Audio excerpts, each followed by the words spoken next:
ಇನ್ ರಾಯಚೂರು ವಾರ್ತೆಗಳನ್ನು ಪ್ರಾಯೋಜಿಸುತ್ತಿರುವರು. Proper sanitation for students.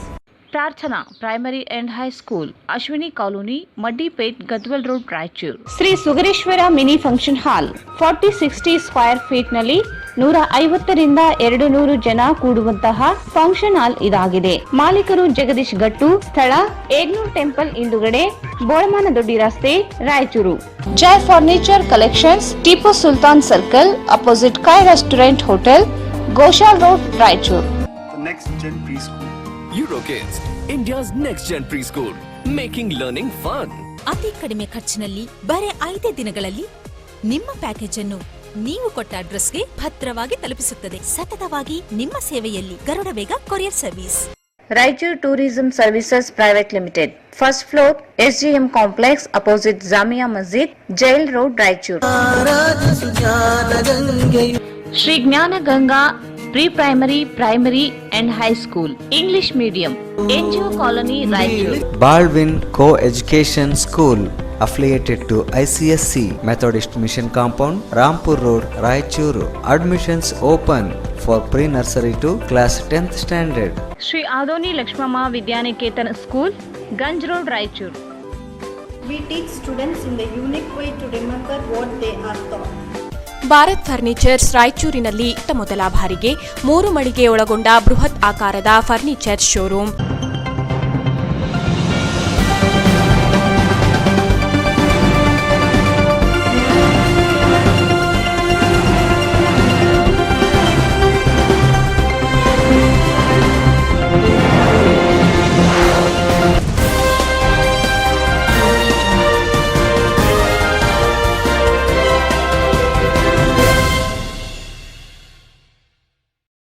ನಮಸ್ಕಾರ. ಇನ್ ರಾಯಚೂರು ವಾರ್ತೆಗಳಿಗೆ ಸ್ವಾಗತ. ಮೊದಲಿಗೆ ಮುಖ್ಯಾಂಶಗಳು.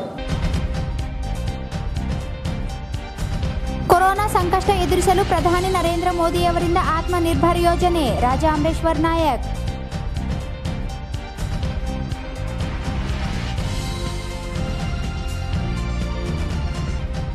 ದೇಶದ ಆರ್ಥಿಕ ಪುನಶ್ಚೇತನಕ್ಕೆ ಕೇಂದ್ರ ಸರ್ಕಾರದಿಂದ ಸಮರ್ಥ ನಿರ್ವಹಣೆ, ಅಶೋಕ್ ಗಸ್ತಿ.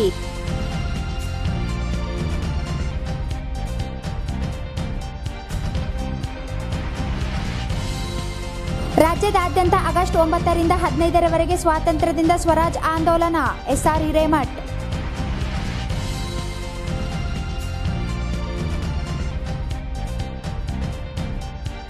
ಆಶಾ ಕಾರ್ಯಕರ್ತರಿಂದ ಕೆಲಸ ಸ್ಥಗಿತಗೊಳಿಸಿ ಅನಿರ್ದಿಷ್ಟ ಧರಣಿ ಪ್ರಾರಂಭ, 12,000 ವೇತನ ಖಾತ್ರಿಗೆ ಒತ್ತಾಯ.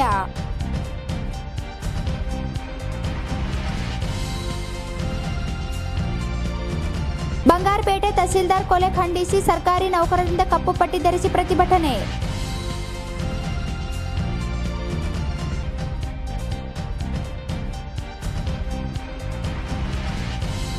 ಭೂ ಸುಧಾರಣಾ ಕಾಯ್ದೆ ಕೈಬಿಡಲು ಒತ್ತಾಯಿಸಿ ದಲಿತ ಸಂಘಟನೆಗಳ ಒಕ್ಕೂಟದಿಂದ ಪ್ರತಿಭಟನೆ.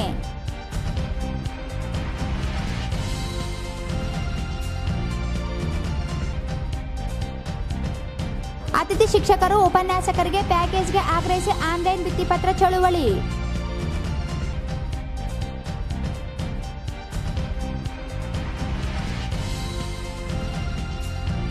ಮುಂಬೈನಲ್ಲಿ ಡಾಕ್ಟರ್ BR ಅಂಬೇಡ್ಕರ್ ರಾಜಗೃಹ ಧ್ವಂಸ ಖಂಡಿಸಿ ವಿವಿಧ ಸಂಘಟನೆಗಳ ಪ್ರತಿಭಟನೆ.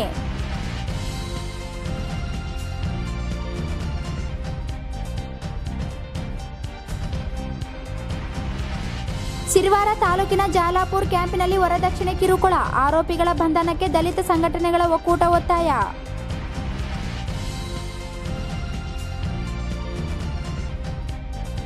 ವಾರ್ಡ್ ನಂಬರ್ 27ರಲ್ಲಿ ಕಲ್ವರ್ಟ್ ಕಾಮಗಾರಿಗೆ ಚಾಲನೆ.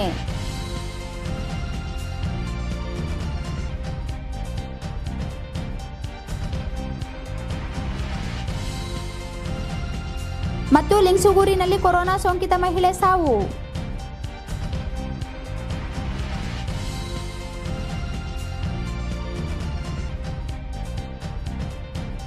ದೇಶ ಎದುರಿಸುತ್ತಿರುವ ಕೊರೋನಾ ಸಂಕಷ್ಟ ಹಾಗೂ ಚೀನಾ ಯುದ್ಧ ಭೀತಿಯ ಮಧ್ಯೆಯೂ ಕೇಂದ್ರದ ನರೇಂದ್ರ ಮೋದಿ ನೇತೃತ್ವದ ಸರ್ಕಾರ ಜನರ ಸ್ವಾಭಿಮಾನವನ್ನು ಎತ್ತಿ ಹಿಡಿದು ಅನೇಕ ದೂರದೃಷ್ಟಿಯ ಯೋಜನೆಗಳನ್ನು ಜಾರಿಗೊಳಿಸಿದೆ ಎಂದು ಸಂಸದ ರಾಜಾ ಅಮರೇಶ್ವರ್ ನಾಯಕ್ ಹೇಳಿದರು. ದೇಶ ಎದುರಿಸುತ್ತಿರುವ ಕೊರೋನಾ ಸಂಕಷ್ಟ ಹಾಗೂ ಚೀನಾ ಯುದ್ಧ ಭೀತಿಯ ಮಧ್ಯೆಯೂ ಕೇಂದ್ರದ ನರೇಂದ್ರ ಮೋದಿ ನೇತೃತ್ವದ ಸರ್ಕಾರ ಜನರ ಸ್ವಾಭಿಮಾನವನ್ನು ಎತ್ತಿ ಹಿಡಿದು ಅನೇಕ ದೂರದೃಷ್ಟಿಯ ಯೋಜನೆಗಳನ್ನು ಜಾರಿಗೊಳಿಸಿದೆ ಎಂದು ಸಂಸದ ರಾಜಾ ಅಮರೇಶ್ವರ್ ನಾಯಕ್ ಹೇಳಿದರು.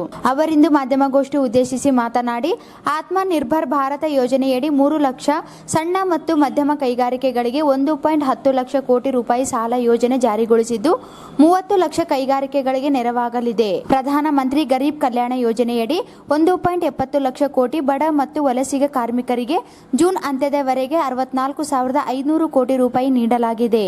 80 ಕೋಟಿ ಪಡಿತರ ಕಾರ್ಡುದಾರರಿಗೆ ಏಪ್ರಿಲ್ನಿಂದ ಜೂನ್ವರೆಗೆ ಉಚಿತ ಆಹಾರ ವಿತರಣೆ ಮಾಡಲಾಗಿದ್ದು, ನವೆಂಬರ್ನಿಂದ 5 ತಿಂಗಳು ಉಚಿತ ಆಹಾರ ನೀಡಲಾಗುತ್ತದೆ ಎಂದು ಘೋಷಿಸಲಾಗಿದೆ ಎಂದರು. ಒಂದು ರಾಷ್ಟ್ರ ಒಂದು ದೇಶ ಘೋಷಣೆ ಮಾಡಿ ದೇಶದ 20 ರಾಜ್ಯಗಳಲ್ಲಿ ಎಲ್ಲಿಯಾದರೂ ಪಡಿತ ಧಾನ್ಯ ಪಡೆಯುವ ಯೋಜನೆ ಜಾರಿಗೊಳಿಸಲಾಗಿದೆ ಎಂದರು. ರಾಷ್ಟ್ರೀಯ ಗ್ರಾಮೀಣ ಉದ್ಯೋಗ ಖಾತ್ರಿ ಯೋಜನೆಯಡಿ 61,000 ಕೋಟಿ ರೂಪಾಯಿ ಯೋಜನೆಯನ್ನು ಬಜೆಟ್ನಲ್ಲಿ ಘೋಷಣೆ ಮಾಡಲಾಗಿತ್ತು. ಕೊರೋನಾ ಹಿನ್ನೆಲೆಯಲ್ಲಿ ಹೆಚ್ಚುವರಿಯಾಗಿ 40,000 ಕೋಟಿ ರೂಪಾಯಿ ಅನುದಾನ ನೀಡಿ ದುಡಿಯುವ ಕೈಗಳಿಗೆ ಕೆಲಸ ನೀಡಲು ನೆರವಾಗಲಿದೆ. ದಿನಕೂಲಿ ಹಣವನ್ನು ಸಹ ಹೆಚ್ಚಿಸಲಾಗಿದೆ ಎಂದರು. ಭಾರತೀಯ ಹತ್ತಿ ನಿಗಮದಿಂದ ರಾಯಚೂರು ಮತ್ತು ಯಾದಗಿರಿ ಜಿಲ್ಲೆಗಳಲ್ಲಿ ಸರಿಸುಮಾರು 260 ಕೋಟಿ ರೂಪಾಯಿ ಹತ್ತಿಯನ್ನು ಖರೀದಿಸಲಾಗಿದೆ. ರಾಯಚೂರು ಜಿಲ್ಲೆಯ 7,908 ರೈತರ 2,56,335 ಕ್ವಿಂಟಲ್ ಹತ್ತಿ ಖರೀದಿಸಿ 136 ಕೋಟಿ ರೂಪಾಯಿ ಹಣವನ್ನು ರೈತರಿಗೆ ತಲುಪಿಸಲಾಗಿದೆ.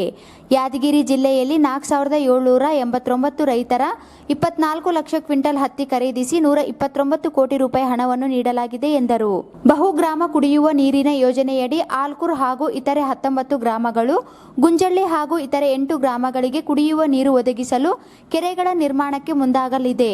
ಈಗಾಗಲೇ ಸ್ಥಳ ಪರಿಶೀಲನೆ ನಡೆಸಲಾಗಿದೆ ಎಂದರು.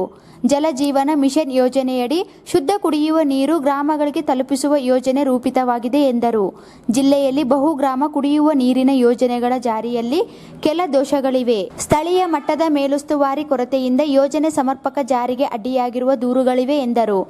ಆರ್ಟಿಪಿಎಸ್ ಮತ್ತು ವೈಟಿಪಿಎಸ್ ಘಟಕದಿಂದಲೇ ಜನರಿಗೆ ಯಾವುದೇ ಅನುಕೂಲ ಇಲ್ಲದಂತಾಗಿದೆ. ಆರೋಗ್ಯ, ಭೂಮಿ, ನೀರು ಕಳೆದುಕೊಂಡರೂ ಸ್ಥಳೀಯರಿಗೆ ಉದ್ಯೋಗ ದೊರೆಯುತ್ತಿಲ್ಲ. ಕೊರೋನಾದಂತಹ ಸಂದಿಗ್ಧತೆಯಲ್ಲಿಯೂ ಕರ್ನಾಟಕ ವಿದ್ಯುತ್ ನಿಗಮ ಯಾವುದೇ ನೆರವು ನೀಡಿಲ್ಲ. ಶಾಖೋತ್ಪನ್ನ ಕೇಂದ್ರದಿಂದ ಪರಿಸರ ಮೇಲಾಗುವ ದುಷ್ಪರಿಣಾಮದ ಕುರಿತು ಕೇಂದ್ರ ಸರ್ಕಾರದ ಗಮನ ಸೆಳೆಯಲಾಗಿದೆ.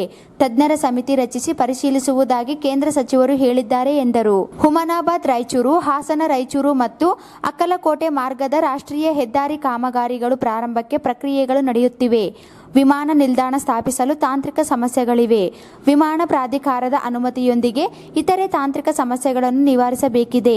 ಫಾರ್ಮ್ ಪಾರ್ಕ್ ಸ್ಥಾಪನೆ ರಾಜ್ಯ ಸರ್ಕಾರದಿಂದ ಮಾರ್ಗಸೂಚಿ ಸಲ್ಲಿಕೆಯಾದ ನಂತರ ಪ್ರಕ್ರಿಯೆ ಪ್ರಾರಂಭವಾಗಲಿವೆ ಎಂದರು. ಕೊರೋನಾ ಕುರಿತಾಗಿ ಅನೇಕರು ವಿವಿಧ ಅಭಿಪ್ರಾಯಗಳಿವೆ. ಆದರೆ ಕೇಂದ್ರ ಮತ್ತು ರಾಜ್ಯ ಸರ್ಕಾರಗಳು ಸಕಾಲಕ್ಕೆ ಲಾಕ್ಡೌನ್ ನಿರ್ಧಾರ ತೆಗೆದುಕೊಂಡ ಪರಿಣಾಮ ನಿಯಂತ್ರಣ ಸಾಧ್ಯವಾಗಿವೆ ಎಂದರು. ಅವು ನೇರವಾಗಿ ತುಂಗಭದ್ರಾ ನದಿಯಿಂದ ಕೊಡ್ತಕ್ಕಂಥದ್ದಾಗಿರೋದ್ರಿಂದ ಬೇಸಿಗೆ ಕಾಲದಲ್ಲಿ ನೀರಿಲ್ಲದಂಥ ಸಂದರ್ಭದಲ್ಲಿ ಅವು ತೊಂದರೆಯನ್ನು ಅನುಭವಿಸ್ತಕ್ಕಂಥದ್ದಾಗಿದೆ. ಅದಕ್ಕೆ ಈಗ ಅಲ್ಲಿ ಸುಮಾರು CEO ನಾವು ಹೋಗಿ ಜಾಗ ನೋಡ್ಕೊಂಡು ಬಂದ್ವಿ. ಜಲ್ ಜೀವನ್ ಮಿಷನ್ನಲ್ಲಿ ಒಂದು 2 ಕೆರೆಗಳು, 2 ಸ್ಕೀಮ್ಸ್ ಇದ್ದಾವೆ, ಎಕ್ಸಿಸ್ಟಿಂಗ್ ಸ್ಕೀಮ್ಸ್. ಒಂದು ಆಲ್ಕೂರು ಮತ್ತು 19 ಹಳ್ಳಿ ಬರ್ತವೆ.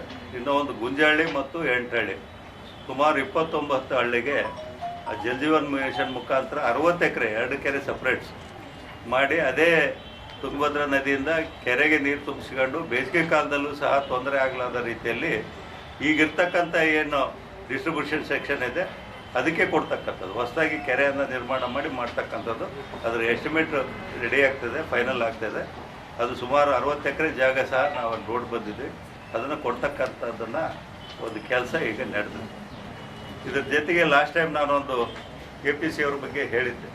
APC YTPS ಹೇಳಿದಾಗ ತಮ್ಮ ಅನೇಕ ಪತ್ರಿಕಾ ಮಾಧ್ಯಮದ ಮಿತ್ರರು ಇಲ್ಲ ಅದರದ್ದೊಂದಿಷ್ಟು ನಮ್ಮದೇ ಅಂತ ಹೇಳ್ಬಿಟ್ಟು ನಾನು ಆ ಬಗ್ಗೆ ಸಹ ಸದನದಲ್ಲಿ 377 ಮುಖಾಂತರ ನಾನು ಕ್ವಶನ್ ಮಾಡಿದಾಗ ಅವರು ರಿಪ್ಲೈನೂ ಕೊಟ್ಟಿದ್ದರು. ಸನ್ಮಾನ್ಯ RK ಸಿಂಗ್ ಜಿ ಏನು ಸಂಬಂಧಪಟ್ಟಂಥ ಸಚಿವರಿದ್ದಾರೆ ಮತ್ತು ಡೀಟೇಲ್ ಎಕ್ಸ್ಪ್ಲನೇಷನ್ನಿಗೆ ಅವ್ರಿಗೆ ಬರೆದಾಗ ನನಗೆ ಕೆಲವೊಂದು ಎಕ್ಸ್ಪ್ಲನೇಷನ್ ಕೊಟ್ಟಿದ್ದಾರೆ. ಆದರೆ ಅದು ಸಮರ್ಪಕವಾಗಿಲ್ಲ. ನೀವೊಂದು ಕಮಿಟಿ ಮಾಡಿ ಕಮಿಟಿನ ಅಲ್ಲಿ ಕಳಿಸಿದರೆ ಸಂಪೂರ್ಣವಾದಂಥ ಮಾಹಿತಿ ಸಿಗ್ತದೆ. ಸುತ್ತಮುತ್ತಲ ಜನರಿಗೆ ಇದರಿಂದ ತೊಂದರೆ ಆಗಿದೆ, ಸಾಕಷ್ಟು ಪರಿಸರ ಕೆಡ್ತಕ್ಕಂಥ ವಾತಾವರಣ ನಿರ್ಮಾಣ ಆಗಿದೆ ಅಂತೇಳಿ ನಾನು ಪತ್ರ ಬರೆದಿದ್ದೆ. ಅದನ್ನು ಸಹ ಕೊಡ್ತಕ್ಕಂಥ ಕೆಲಸ ನಾವು ಮಾಡ್ತೀವಿ. ಏನಾಗಿದೆ ಇವು ನಾವು ಇಂದ ಅನೇಕ ಸಂದರ್ಭದಲ್ಲಿ ಹೇಳಿದ್ದೀನಿ. ನಮಗೆ ಈಗ YTPS ಆಯಿತು, RTPS ಆಯಿತು. ಇಷ್ಟೆಲ್ಲ ಸಂಕಷ್ಟದಲ್ಲಿ ಇದ್ದಾಗ ಸಹ ನಮಗೆ ಹಟ್ಟಿಗೋಲ್ಡ್ ಮೈಸೂರು ಸುಮಾರು 70 ಲಕ್ಷದಷ್ಟು ಏನು ಸ್ಥಳೀಯರಿಗೆ ಆಹಾರ ಕಿಟ್ ಕೊಡ್ಲಿಕ್ಕೆ ಕೊಟ್ಟು, ಸುಮಾರು 5 ಕೋಟಿ CM ಪರಿಹಾರ ನಿಧಿ ಕೊಟ್ಟು. ಇವರು ಏನೇ ಇರಲಿ, ನಾವು ನಿಮ್ಮ ಜೊತೆಗಿದ್ದೀವಿ, ಈ ಭಾಗದಲ್ಲಿ ನಮ್ಮ ಜನರಿದ್ದಾರೆ, ಕೊಡಬೇಕಂತ ಒಂದು 10 ರೂಪಾಯಿನೂ ಕೊಡಲಿಲ್ಲ ನಾವು ಸ್ಥಳೀಯವಾಗಿ.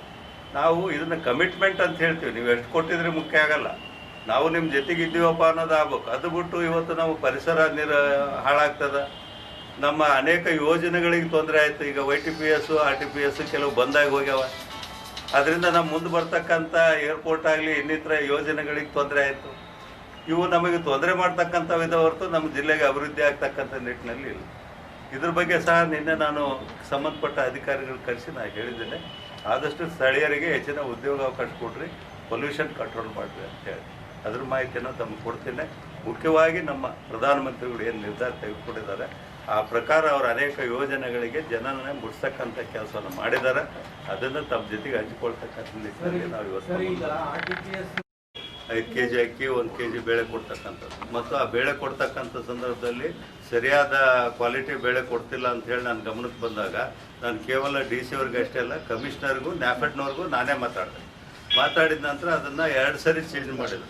ಆಮೇಲೆ ಕನ್ಸರ್ನ್ ನಮ್ಮ ಸ್ಟೇಟ್ ಮಿನಿಸ್ಟ್ರಿಗೂ ಮಾತಾಡಿ ಒಳ್ಳೆ ಕ್ವಾಲಿಟಿ ಕೊಡ್ರಿ ಅಂತೇಳಿ ಆಮೇಲೆ ಮತ್ತೆ ಚೇಂಜ್ ಮಾಡಿಸಿದ್ಮೇಲೆ ನಾನು ಸನ್ಮಾನ್ಯ ಏನು ಪಾಸ್ವಾನ್ಜಿ ಅವರಿಗೆ ನಾವು ನೇರವಾಗಿ ಮಾತಾಡಿದಾಗ ಅವರು ಡೈರೆಕ್ಷನ್ ಕೊಟ್ಟ ತಕ್ಷಣ ಇಮಿಡಿಯೇಟಾಗಿ ಅವರು ಒಳ್ಳೆ ಬೇಳೆಯನ್ನು ಕೊಡ್ತಕ್ಕಂಥದ್ದಾಯಿತು.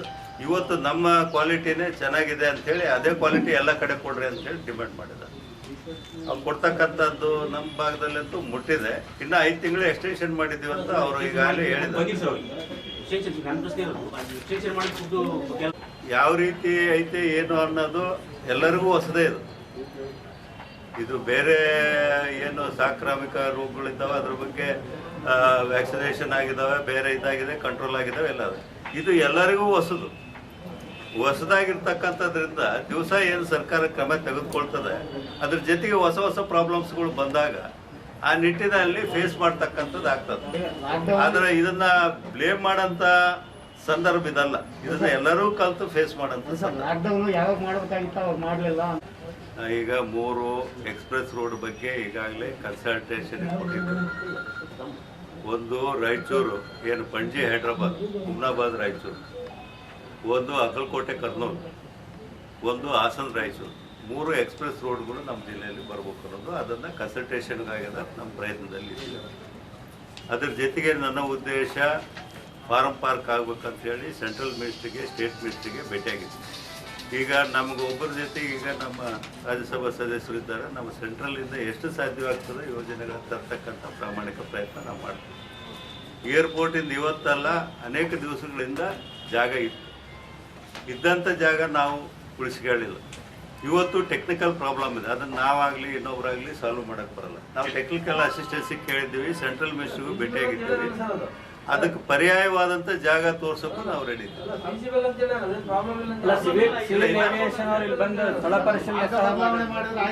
ಅಲ್ಲ, ಅದು ರೀಸೆಂಟ್ಲಿ ಬಂದು ನೋಡಿದ್ದಾರೆ, ಇನ್ನು ಫೈನಲ್ ಆಗಿ ಆಗಿಲ್ಲ. ನಮಗೇನಿಲ್ಲ, ಆದ್ರೆ ಒಳ್ಳೇದಂತಾನೆ ಹೇಳಿವಿ ನಾವು. ವಿಮಾನ ನಿಲ್ದಾಣ ಪ್ರಾಧಿಕಾರದಿಂದ ಬಂದಿದೆ, ಮಾಡಬಹುದು, ಅದೇ ಜಾಗದಲ್ಲಿ ಮಾಡಬಹುದು ಅಂತ ಹೇಳಿ ಸರ್ DYP ಹತ್ರ. ಈಗ ಅನೇಕ ಹಂತಗಳಿದ್ದಾವೆ. ಈಗ ಅವರು ಫೈನಲ್ ಆಗಿ ಅವರು ರಿಪೋರ್ಟ್ ಕೊಟ್ಟ ನಂತರ ನಾವು ಮತ್ತೆ ಅಲ್ಲಿ ಸಚಿವರನ್ನ ಭೇಟಿಯಾಗಿ ಮಾತಾಡ್ತಕ್ಕಂಥ ಕೆಲಸ ಮಾಡ್ತೀವಿ. ಈಗ 3 ತಿಂಗಳ ನಮ್ಮ ಪರಿಸ್ಥಿತಿ ಏನಾಗಿದೆ ಅಂದರೆ ನಾವೆಲ್ಲಿಗೂ ಹೋಗೋಕ್ಕಾಗಲ್ಲ, ಬರೋಕ್ಕಾಗಲ್ಲ. ನಮ್ಮ ಕಮಿಟಿಗಳಿಗೂ ಸಹ ಪೋಸ್ಟ್ಪೋನ್ ಆಗ್ಯದ. ಈ ಪರಿಸ್ಥಿತಿ ವಿಶೇಷವಾದಂಥ ಒಂದು ಸಂದರ್ಭ, ಅದಕ್ಕೋಸ್ಕರ ಎಲ್ಲವೂ ಸ್ವಲ್ಪ ಡಿಲೇ ಆಗ್ಯಾವ. ಸ್ವಲ್ಪ ಇವೆಲ್ಲ ಅನುಕೂಲ ಆದಾಗ ಪ್ರಯತ್ನ. ಈ ಸಂದರ್ಭದಲ್ಲಿ ರಾಜ್ಯಸಭಾ ಸದಸ್ಯ ಅಶೋಕ್ ಗಸ್ತಿ, ಮಾಜಿ ಶಾಸಕ ಎ ಪಾಪಾರೆಡ್ಡಿ, ಜಿಲ್ಲಾಧ್ಯಕ್ಷ ರಮಾನಂದ್ ಯಾದವ್, ನಗರ ಅಧ್ಯಕ್ಷ B Govind, U Doddamalleshappa, Rajkumar, Bandesh Valkaldinni, N Srinivas Reddy, Kadagolu Ramu, Shashidhar Yegnur, T Srinivas Reddy ಸೇರಿದಂತೆ ಇತರರು ಇದ್ದರು. ದೇಶದಲ್ಲಿ ಎದುರಾಗಿರುವ ಆರ್ಥಿಕ ಪರಿಸ್ಥಿತಿಯ ಪುನಶ್ಚೇತನಕ್ಕೆ ಪ್ರಧಾನಿ ನರೇಂದ್ರ ಮೋದಿ ನೇತೃತ್ವದ ಸರ್ಕಾರ ಆತ್ಮನಿರ್ಭರ್ ಯೋಜನೆಯಡಿ 20 ಲಕ್ಷ ಕೋಟಿ ಪ್ಯಾಕೇಜ್ ಘೋಷಣೆ ಮಾಡಿ ಸಂಕಷ್ಟದಲ್ಲಿರುವ ಬಡವರು, ಕೈಗಾರಿಕೆಗಳ ನೆರವಿಗೆ ಧಾವಿಸಿದ್ದಾರೆ. ಮಾಡಿದ್ದಾರೆ ಎಂದು ರಾಜ್ಯಸಭಾ ಸದಸ್ಯ ಅಶೋಕ್ ಗಸ್ತಿ ಹೇಳಿದರು. ದೇಶದಲ್ಲಿ ಎದುರಾಗಿರುವ ಆರ್ಥಿಕ ಪರಿಸ್ಥಿತಿಯ ಪುನಶ್ಚೇತನಕ್ಕೆ ಪ್ರಧಾನಿ ನರೇಂದ್ರ ಮೋದಿ ನೇತೃತ್ವದ ಸರ್ಕಾರ ಆತ್ಮ ನಿರ್ಭರ್ ಯೋಜನೆಯಡಿ 20 ಲಕ್ಷ ಕೋಟಿ ಪ್ಯಾಕೇಜ್ ಘೋಷಣೆ ಮಾಡಿ ಸಂಕಷ್ಟದಲ್ಲಿರುವ ಬಡವರು ಕೈಗಾರಿಕೆಗಳಿಗೆ ನೆರವಿಗೆ ಧಾವಿಸಿದ್ದಾರೆ ಎಂದು ರಾಜ್ಯಸಭಾ ಸದಸ್ಯ ಅಶೋಕ್ ಗಸ್ತಿ ಹೇಳಿದರು. ಅವರಿಂದು ಮಾಧ್ಯಮಗೋಷ್ಠಿ ಉದ್ದೇಶಿಸಿ ಮಾತನಾಡಿ, ಯೋಜನೆಗಳನ್ನು ಘೋಷಣೆಗೆ ಸೀಮಿತಗೊಳಿಸದೆ ಅನುಷ್ಠಾನಕ್ಕೆ ತರಲಾಗಿದೆ. ಮತ್ಸ್ಯ ಸಂಪದ ಯೋಜನೆಯಡಿ 20,000 ಕೋಟಿ ರೂಪಾಯಿ ಯೋಜನೆ ರೂಪಿಸಲಾಗಿದೆ. 9,407 ಕೋಟಿ ಕೇಂದ್ರ, 4,880 ಕೋಟಿ ರಾಜ್ಯ ಸರ್ಕಾರ ಹಾಗೂ 5,700 ಕೋಟಿ ಫಲಾನುಭವಿಗಳು ಸೇರಿದ ಅನುದಾನದಲ್ಲಿ ಮೀನುಗಾರಿಕೆ ಉತ್ತೇಜಿಸುವ ಯೋಜನೆ ರೂಪಿಸಲಾಗಿದೆ. ಗರೀಬ್ ಕಲ್ಯಾಣ ಯೋಜನೆಯಡಿ 64,500 ಕೋಟಿ ರೂಪಾಯಿ ನೆರವು ಬಡವರಿಗೆ ತಲುಪಿಸಲಾಗಿದೆ. ದೇಶದ ಸಮಗ್ರ ಅಭಿವೃದ್ಧಿ ದೃಷ್ಟಿಕೋನದಿಂದ ಕೇಂದ್ರ ಮತ್ತು ರಾಜ್ಯ ಸರ್ಕಾರಗಳು ಕೊರೋನಾ ಸಮರ್ಥವಾಗಿ ಎದುರಿಸುತ್ತಿವೆ ಎಂದರು. ದೇಶದ ಪ್ರಜೆಗಳ ಪ್ರಾಣ ರಕ್ಷಣೆ ಮತ್ತು ಆರೋಗ್ಯದ ಹಿತದೃಷ್ಟಿಯಿಂದ ಸನ್ಮಾನ್ಯ ನರೇಂದ್ರ ಮೋದಿಯವರು ತೆಗೆದುಕೊಂಡಿರ್ತಕ್ಕಂಥ ದಿಟ್ಟ ಕ್ರಮಗಳ ಮಧ್ಯೆ 56 ದಿನಗಳ ಲಾಕ್ಡೌನ್ ಮತ್ತು ಭಾರತ ಎದುರಿಸಿರ್ತಕ್ಕಂಥ ಅನೇಕ ಸಂಕಷ್ಟ ಪರಿಸ್ಥಿತಿಯಲ್ಲಿ ಉಂಟಾಗಿರ್ತಕ್ಕಂಥ ಆರ್ಥಿಕ ಪರಿಸ್ಥಿತಿಯನ್ನು ಈ ದೇಶ ಎಂದು ಕಾಣದೇ ಇರತಕ್ಕಂಥ ಆರ್ಥಿಕ ಪರಿಸ್ಥಿತಿಯನ್ನು ಕೂಡ ಎದುರಿಸಬೇಕಾಯಿತು. ಆದರೆ ಈ ಸಂದರ್ಭದಲ್ಲಿ ದೇಶದ ಪ್ರಧಾನಮಂತ್ರಿಗಳಾಗಿರ್ತಕ್ಕಂಥ ಸನ್ಮಾನ್ಯ ನರೇಂದ್ರ ಮೋದಿಯವರು ಆರ್ಥಿಕ ಪರಿಸ್ಥಿತಿಯ ಪುನಶ್ಚೇತನಕ್ಕೆ ದಿಟ್ಟ ಕ್ರಮಗಳನ್ನು ತೆಗೆದುಕೊಳ್ಳುವುದರ ಜೊತೆಗೆ 20 ಲಕ್ಷ ಕೋಟಿ ರೂಪಾಯಿಯ ಆತ್ಮನಿರ್ಭರ್ ಭಾರತದ ಯೋಜನೆಗಳನ್ನು ಪ್ರಕಟ ಮಾಡಿ ಭಾರತವನ್ನು ಆರ್ಥಿಕ ಪುನಶ್ಚೇತನದ ದೃಷ್ಟಿಯಿಂದ ಇಡೀ ದೇಶದ ಸಾಮಾನ್ಯ ವರ್ಗದಿಂದ ಹಿಡಿದು ಎಲ್ಲ ರೀತಿಯ ಒಂದು ಹಂತದಲ್ಲಿರ್ತಕ್ಕಂಥ ದೇಶದ ಆರ್ಥಿಕ ಪರಿಸ್ಥಿತಿಗೆ ಗಮನ ಕೊಟ್ಟು ಅನೇಕ ಯೋಜನೆಗಳನ್ನು ಘೋಷಣೆ ಮಾಡಿದರು. ಘೋಷಣೆ ಮಾಡೋದು ಅಷ್ಟೇ ಅಲ್ಲ, ಘೋಷಣೆ ಜೊತೆಗೆ ಅದರ ಅನುಷ್ಠಾನಕ್ಕೂ ಕೂಡ ಕೆಲವು ಕ್ರಮಗಳು ಕೂಡ ಈ ದೇಶದಲ್ಲಿ ತೆಗೆದುಕೊಂಡಿದ್ದಾರೆ. ಯಾಕಂದರೆ ಭಾರತ ಮತ್ತೆ ಸಬಲೀಕರಣಗೊಳ್ಳಬೇಕು, ಆರ್ಥಿಕ ಪರಿಸ್ಥಿತಿಯಿಂದ ಎದ್ದು ನಿಲ್ಲಬೇಕು ಅಂತೇಳಿ ಇಂತಹ ಅನೇಕ ಯೋಜನೆಗಳು ಇವತ್ತು ದೇಶದಲ್ಲಿ ಆತ್ಮನಿರ್ಭರ ಭಾರತದ ಮೂಲಕ ಜಾರಿಗೆ ಬಂದಿರತಕ್ಕಂಥದ್ದು. ಒಂದೆರಡು ನಾನು ತಮ್ಮ ಮುಂದೆ ವಿಷಯಗಳನ್ನ ಇಡ್ತಾ ನಮ್ಮ ಸಂಸದರು ಈ ಪತ್ರಿಕಾಗೋಷ್ಠಿಯನ್ನು ಅವರು ತೆಗೆದುಕೊಳ್ಳಬೇಕು. ಆ ಪ್ರಾರಂಭಕ್ಕಿಂತ ಮುಂಚೆ ನಾನು ಪ್ರಾಸ್ತಾವಿಕವಾಗಿ ತಮ್ಮ ಮುಂದೆ ಎರಡು ಮತ್ಸ್ಯ ಸಂಪದ ಯೋಜನೆಯ ಮೂಲಕ ಮೀನುಗಾರಿಗೆ 20,000 ಕೋಟಿ ರೂಪಾಯಿ ಅಂತೇಳಿ ಒಂದು ಯೋಜನೆ ಘೋಷಣೆ ಮಾಡಿದೆ. ಅದು ಘೋಷಣೆ ಅಷ್ಟೇ ಆಗಲಿಲ್ಲ, ಅದರದ್ದು ಅನುಷ್ಠಾನಕ್ಕೆ ತೆಗೆದುಕೊಂಡಿರ್ತಕ್ಕಂಥ ತಕ್ಷಣದ ತೀರ್ಮಾನಗಳು ಕೂಡ ಈ ದೇಶದಲ್ಲಿ ಆಗಿದೆ. 20,050 ಕೋಟಿ ರೂಪಾಯಿಗಳ ಅಂದಾಜು ವೆಚ್ಚದಲ್ಲಿ ಪ್ರಧಾನಮಂತ್ರಿ ಮತ್ಸ್ಯ ಸಂಪದ ಯೋಜನೆಗೆ ಸರ್ಕಾರ ಅನುಮೋದನೆ ಕೂಡ ನೀಡಿದೆ. ಕೇವಲ ಘೋಷಣೆ ಮಾಡಿಲ್ಲ, ಅನುಮೋದನೆ ಕೂಡ ನೀಡಿದೆ. ಇದರಲ್ಲಿ ಕೇಂದ್ರದ ಪಾಲು 9,407 ಕೋಟಿ ರೂಪಾಯಿ, ರಾಜ್ಯದ ಪಾಲು 4,880 ಕೋಟಿ ರೂಪಾಯಿ ಮತ್ತು ಫಲಾನುಭವಿಗಳಿಗೆ ಪಾಲು 5,763 ಕೋಟಿ ರೂಪಾಯಿ. ಈ ರೀತಿ ಅನುಷ್ಠಾನಗೊಳಿಸ್ತಕ್ಕಂಥ ಯೋಜನೆಗಳು ಕೂಡ ಸನ್ಮಾನ್ಯ ಮೋದಿಯವರು ತೀವ್ರಗತಿಯಲ್ಲಿ ಇದರ ಕಡೆ ಗಮನ ಹರಿಸಿರ್ತಕ್ಕಂಥದ್ದು.